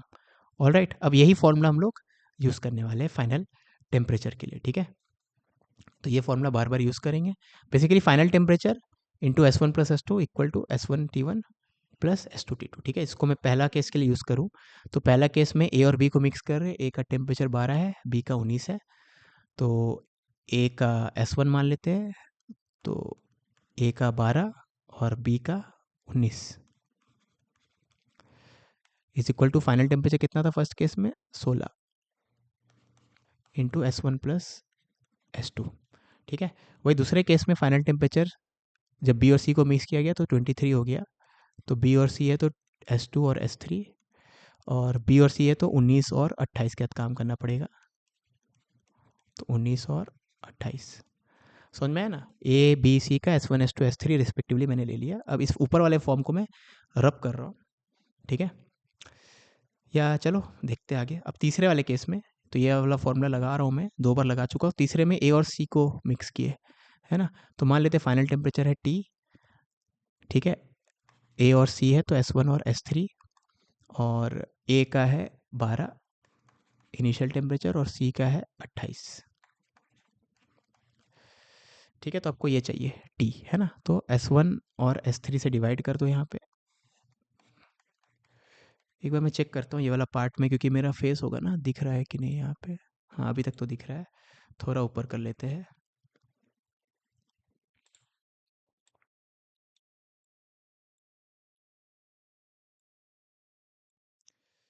ओके, अब यहाँ पे आप देखोगे तो आप ये मत सोचना आप S1 S2 S3 का वैल्यू निकाल सकते हो, नहीं निकाल सकते, ठीक है। बेसिकली 4 अणु है, S1 S2 S3 और T, और 3 इक्वेशन है, 1 2 और ये 3, ठीक है। तो मैं S1 S3 को उधर लेते गया तो इसको मिटा देते हैं, ठीक है। तो आप क्या कर सकते हो, रेशियो लेके निकाल सकते हो, है ना। तो यहाँ से आप S1 बाय S2 का रेशियो निकाल सकते हो, यहाँ से S2 बाय S3 का रेशियो निकाल सकते हो, और उसको यहाँ पुट कर देते हैं, ठीक है। तो हाँ 2 और 3 का रेशियो। तो एक काम करते हैं, पूरे इक्वेशन को मैं देखो क्या कैसे मैनिपुलेट करूँगा, मैं पूरे चीज़ को मैं 2 से डिवाइड कर देता हूँ, ठीक है।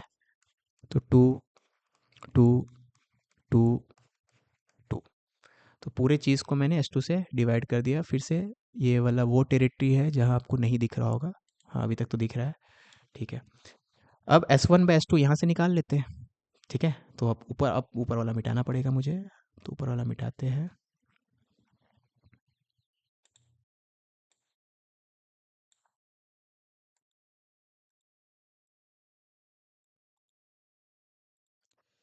तो S1 बाय S2 यहाँ से निकाल लेते हैं, तो S1 बाय S2 प्लस 1 और S1 बाय S2 प्लस 19, ठीक है। तो 16 में से 12 गया, 4 S1 bye S2 equal to 19 में 16 गया 3, तो S1 बाय S2 हो गया 3/4, ठीक है। वैसे दूसरे वाले से दूसरा कलर यूज़ कर लेते हैं, S2 बाय S3 निकालना है, तो उसी लॉजिक से चलते हैं। या सिंपली ऐसे करो ना, 19 में से 4 गया 4S2 इक्वल टू 28 में से 5S3, तो 4S2 इक्वल टू 5S3 मतलब 5/4, ठीक है। अब वैल्यू पुट कर लेते हैं, तो final temperature S1 bye S2 जो कि है 3/4 plus S3 by S to चाहिए हमें, तो 4/5 equal to 12 S1/S2 3/4 plus 28 S3/S2 4/5। ठीक है, नियरेस्ट इंटीजर बोला है तो इसको अगर सॉल्व करें तो 4 तिया 12 9, और ये 0.8 होता है ना, तो 8 8 64, 6 8 2 16 6 22, तो 22.4, तो हो जाएगा 31.4 डिवाइडेड बाय ये वाली चीज़। अब ये वाली चीज़ तो खुद खतरनाक है, तो ये 0.75 और ये 0.8 यानी 0.155, तो आपका फाइनल टेम्परेचर होना चाहिए 31.4 डिवाइडेड बाय 1.55, सॉरी, ठीक है। तो इसको आप कैलकुलेट कर लेना, आंसर आ जाएगा। ठीक है, अगर मेरा कैलकुलेशन सही है, कॉन्सेप्ट तो सही है, ऑफ कोर्स कैलकुलेशन में प्रॉब्लम हो सकता है, ठीक है, वो आप चेक कर लेना, मोस्ट वाली इससे आ जाना चाहिए क्योंकि कैलकुलेशन मैंने थोड़ा ध्यान से ही किया है। ठीक है, a balloon containing an ideal gas has a volume of 10 liter and temperature of 17. It is slowly heated to 75. The work done by the gas inside the balloon is इतना।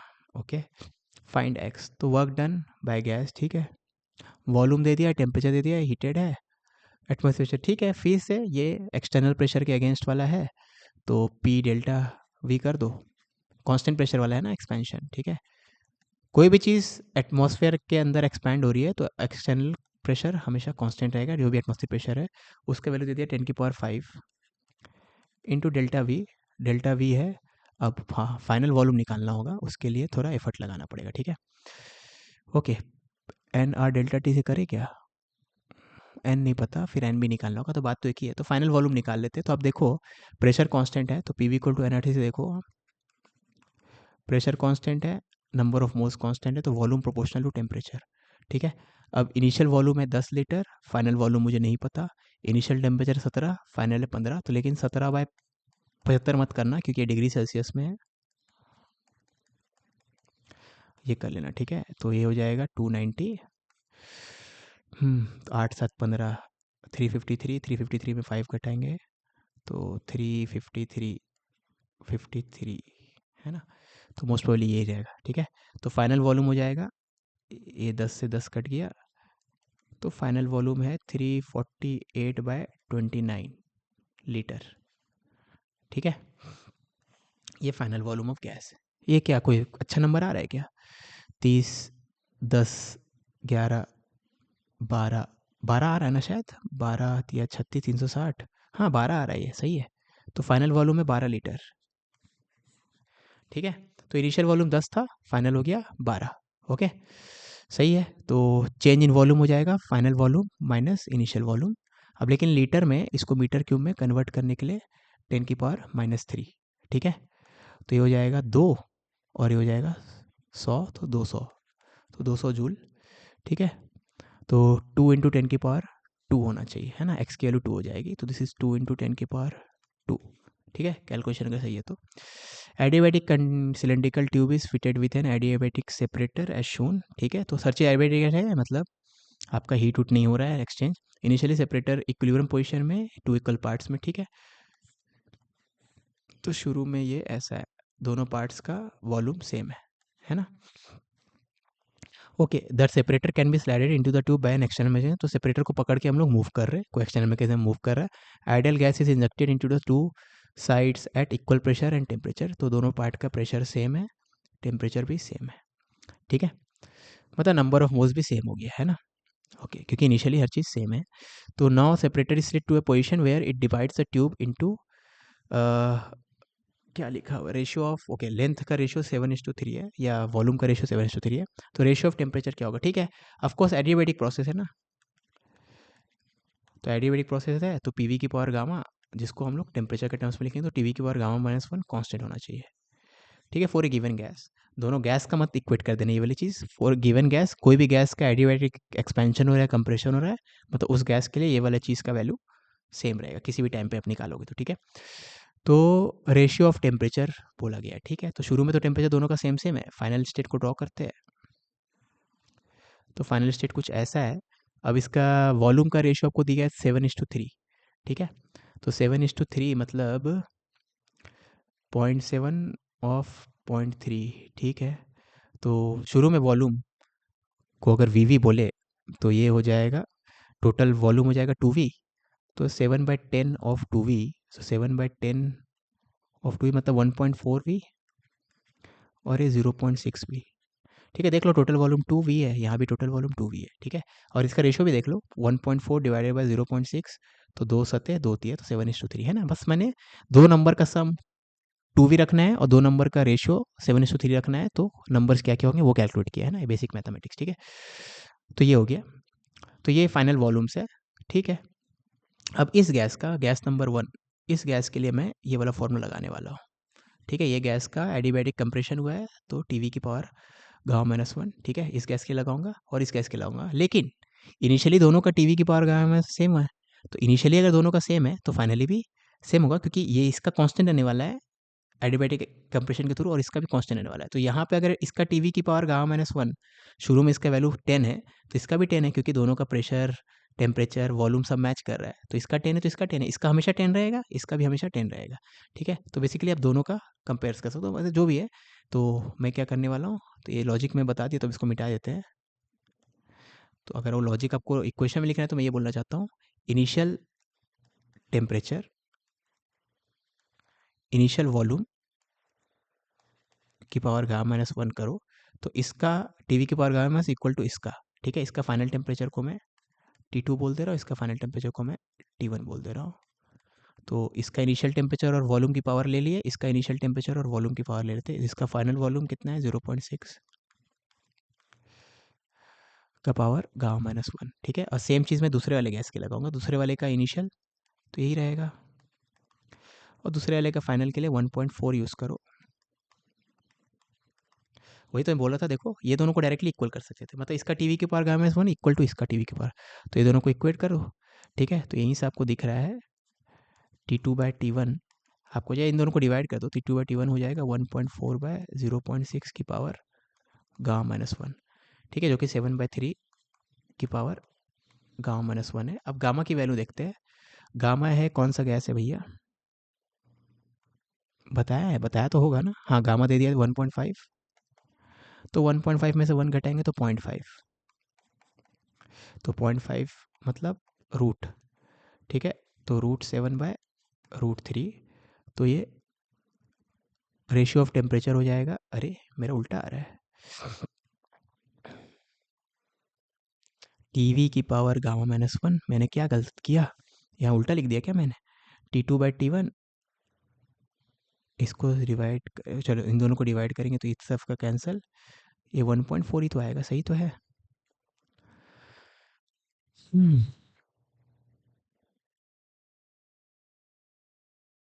ओके, मैं T2/T1 निकालो, ये लोग T1/T2 निकालोगे, तो T2/T1 इतना है किस चीज़ में मैं कंफ्यूज हो गया, ये लोग T1/T2 बोलोगे, कुछ नहीं बताया ऑर्डर, मतलब 1/2 का ही बताए होंगे, ठीक है। तो √3/√7, आई होप ये दिख रहा हो, हाँ ठीक है, अभी तक तो उतना प्रॉब्लम नहीं है।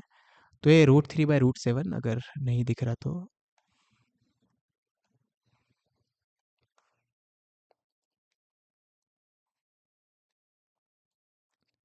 मैं ये लिखा हूँ, ठीक है। तो ये एन की वैल्यू 3 हो जाएगा, है ना। कंपेयर करो √3/√7 को इससे, एन की वैल्यू 3, ठीक है। लास्ट क्वेश्चन, तो कहीं किसी को कोई कैलकुलेशन एरर दिखे या कोई और एरर देखा तो कमेंट में बता देना, ताकि बाकी लोग को प्रॉब्लम ना हो। 2 moles of an ideal monatomic gas undergo a cyclic process in which is indicated on the PU diagram, where U is the internal energy of the gas. The work done by the gas in the cycle is K into 10 की power 2 ln 2 find K। Okay, तो K तो of course dimensionless नहीं होगा, तो unit बताना चाहिए था। चलो पहले कैलकुलेट कर लेते हैं पूरा। तो PU का ग्राफ है, PU का ग्राफ बना दो ऐसा, ठीक है, और नाम दे दिया गया है ABCD। तो क्या आपको बोला गया है क्या, कि वर्क डन का वैल्यू क्या होगा, ठीक है। तो याद रखना U प्रोपोर्शनल टू टेम्परेचर होता है ना। आइडियल गैस के लिए U क्या होता है, टेम्परेचर के प्रोपोर्शनल, ठीक है। तो जहाँ पे U कांस्टेंट रहेगा वहाँ पे टेम्परेचर कांस्टेंट है। जैसे यहाँ जहाँ पे U घट रहा, सॉरी, जहाँ पे U घट रहा होगा टेम्परेचर घट रहा होगा, प्रोपोर्शनली, जहाँ पे यू बढ़ रहा होगा टेम्परेचर बढ़ रहा होगा प्रोपोर्शनली, जहाँ पे यू कांस्टेंट रहेगा टेम्परेचर भी कांस्टेंट रहेगा, ठीक है। तो इस दौरान आपका क्या होने वाला है, कांस्टेंट प्रेशर वाला ये कर्व है, ये कांस्टेंट टेम्परेचर वाला, कांस्टेंट प्रेशर कांस्टेंट टेम्परेचर, ठीक है। तो ये दोनों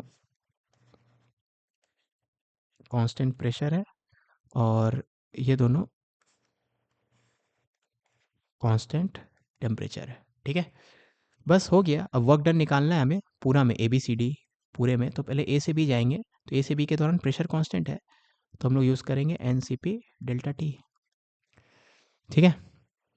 ओके, अब हमें क्या क्या दिया गया है, प्रेशर वगैरह दिया हुआ है, ठीक है। तो इसको कन्वर्ट कर लेते हैं, P V equal to N R T, चलो इसको आर में कन्वर्ट कर लेते हैं पहले। सी पी की वैल्यू क्या है, मोनोटोमिक है तो 5R/2, तो 5/2 एन आर डेल्टा टी, ठीक है। अब एन आर डेल्टा टी क्या होता है, पी डेल्टा वी, है ना। ये डायरेक्टली आप बोल सकते थे कि सर वर्क डन तो पी डी वी का इंटीग्रेशन होता है, तो directly P delta we use करो, तो उससे भी हो जाता। तो मैं इसको थोड़ा लंबा कर दिया, इनफैक्ट ये छोटे तरीके में हो सकता था, मैं अभी रियलाइज़ किया।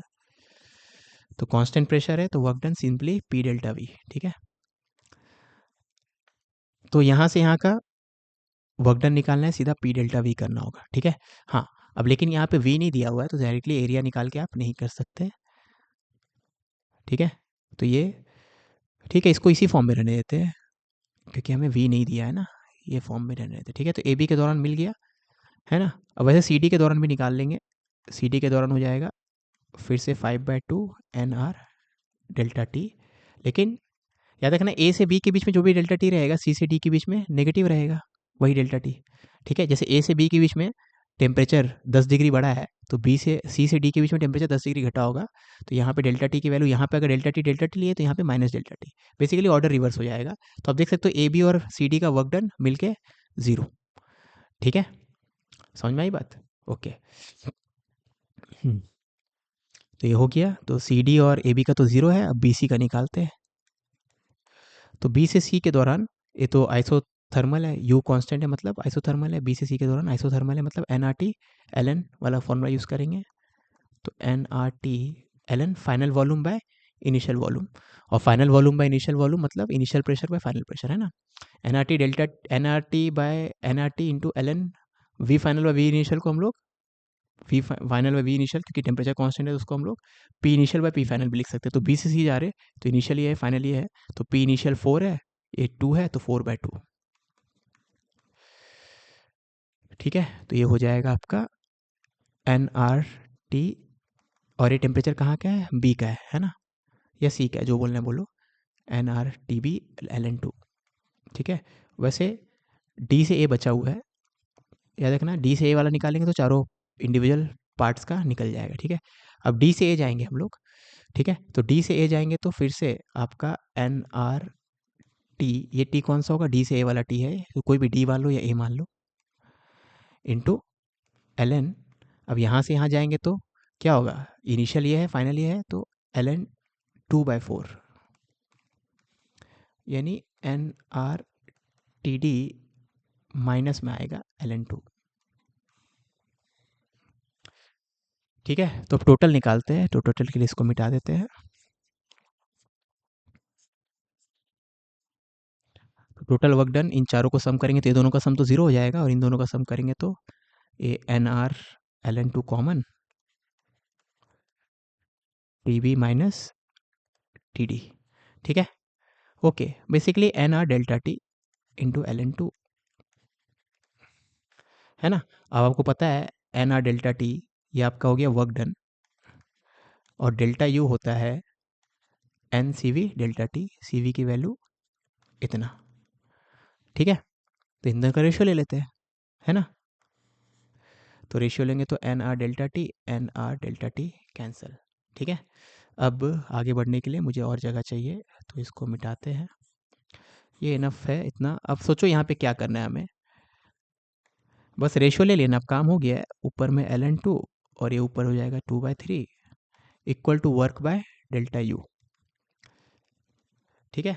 अब बस इन दोनों पॉइंट्स के बीच का डेल्टा यू लिखना है, तो एक जगह है 3600, एक जगह है 1800, तो ये हो जाएगा 36 माइनस 18 यानी 1800, ठीक है। Alright. Delta T of course magnitude of change in, देखो मैं बड़ा टेम्परेचर माइनस छोटा टेम्परेचर किया था ना, तो वैसे डेल्टा यू भी बड़ा यू माइनस छोटा यू, तो इन दोनों में से बड़ा यू कौन सा है, 3600 है छोटा, इतना तो 3600 माइनस 1800, 1800 ये कैलोरी में आएगा ऑफ कोर्स, है ना, तो मैंने यूनिट चेंज नहीं किया। ओके, अब आपको बोल दिया गया था वर्क का वैल्यू, अरे यार मैं डेल्टा यू के टर्म्स में निकाला हूँ, तो अब डेल्टा यू को भी देखना पड़ेगा, वहाँ ले जाना पड़ेगा। एन, अरे सॉरी सॉरी सॉरी, मैं कैलकुलेशन मिस्टेक कर रहा हूँ क्या, अरे मैं क्या कर रहा हूँ यहाँ पे, चलो कोई प्रॉब्लम नहीं है, यहाँ तक तो सही है। मैं डेल्टा यू 2 बार लिख दिया था, तो इनका रेशियो लेंगे तो ln2 और 2/3 यहाँ w बाय डेल्टा यू, ठीक है। हाँ, w बाय डेल्टा यू कितना है, 1800, है ना। अब ठीक है, अब इसको कैलकुलेट करेंगे तो w की वैल्यू हो जाएगी 3600, या देख रहे हैं कैलोरी में है लेकिन 1200, ठीक है। तो w हो जाएगा 1200 ln2, कैलोरी में याद रखना, ठीक है। तो ये पूरा कैलोरी में आया, तो वर्क डन आ गया 1200 ln2, और यहाँ पे दिया हुआ है 100 के ln2, तो अगर इसको 100 के ln2 से इक्वेट करें तो 100 के 12 के 1200 के बराबर है, तो के वैल्यू 12 आ गई, ठीक है। अब लेकिन उसमें एक प्रॉब्लम है, यहाँ पे इनको बोलना चाहिए था कि ये जो 100 है ना, ये डायमेंशनलेस है, ठीक है, ये 100 डायमेंशनलेस अगर बोल दोगे ना, ये डायमेंशनलेस है और ये पूरा जो वर्क डन है कैलोरी में है, तब अपना काम हो जाएगा, ठीक है। ठीक है, लेकिन वो बहुत छोटी मिस्टेक है, तो कोई प्रॉब्लम नहीं है, क्वेश्चन को सही मान सकते हैं, बस ये बोल देते हैं कैलोरी में है, ये वर्क डन जो है कैलोरी में, एटलीस्ट उतना तो बोलना चाहिए था, ठीक है। तो आई होप ये समझ में आया होगा, कहीं भी कोई गलती हुई होगी तो कमेंट में बता देना। चलो मिलते हैं नेक्स्ट लेक्चर में।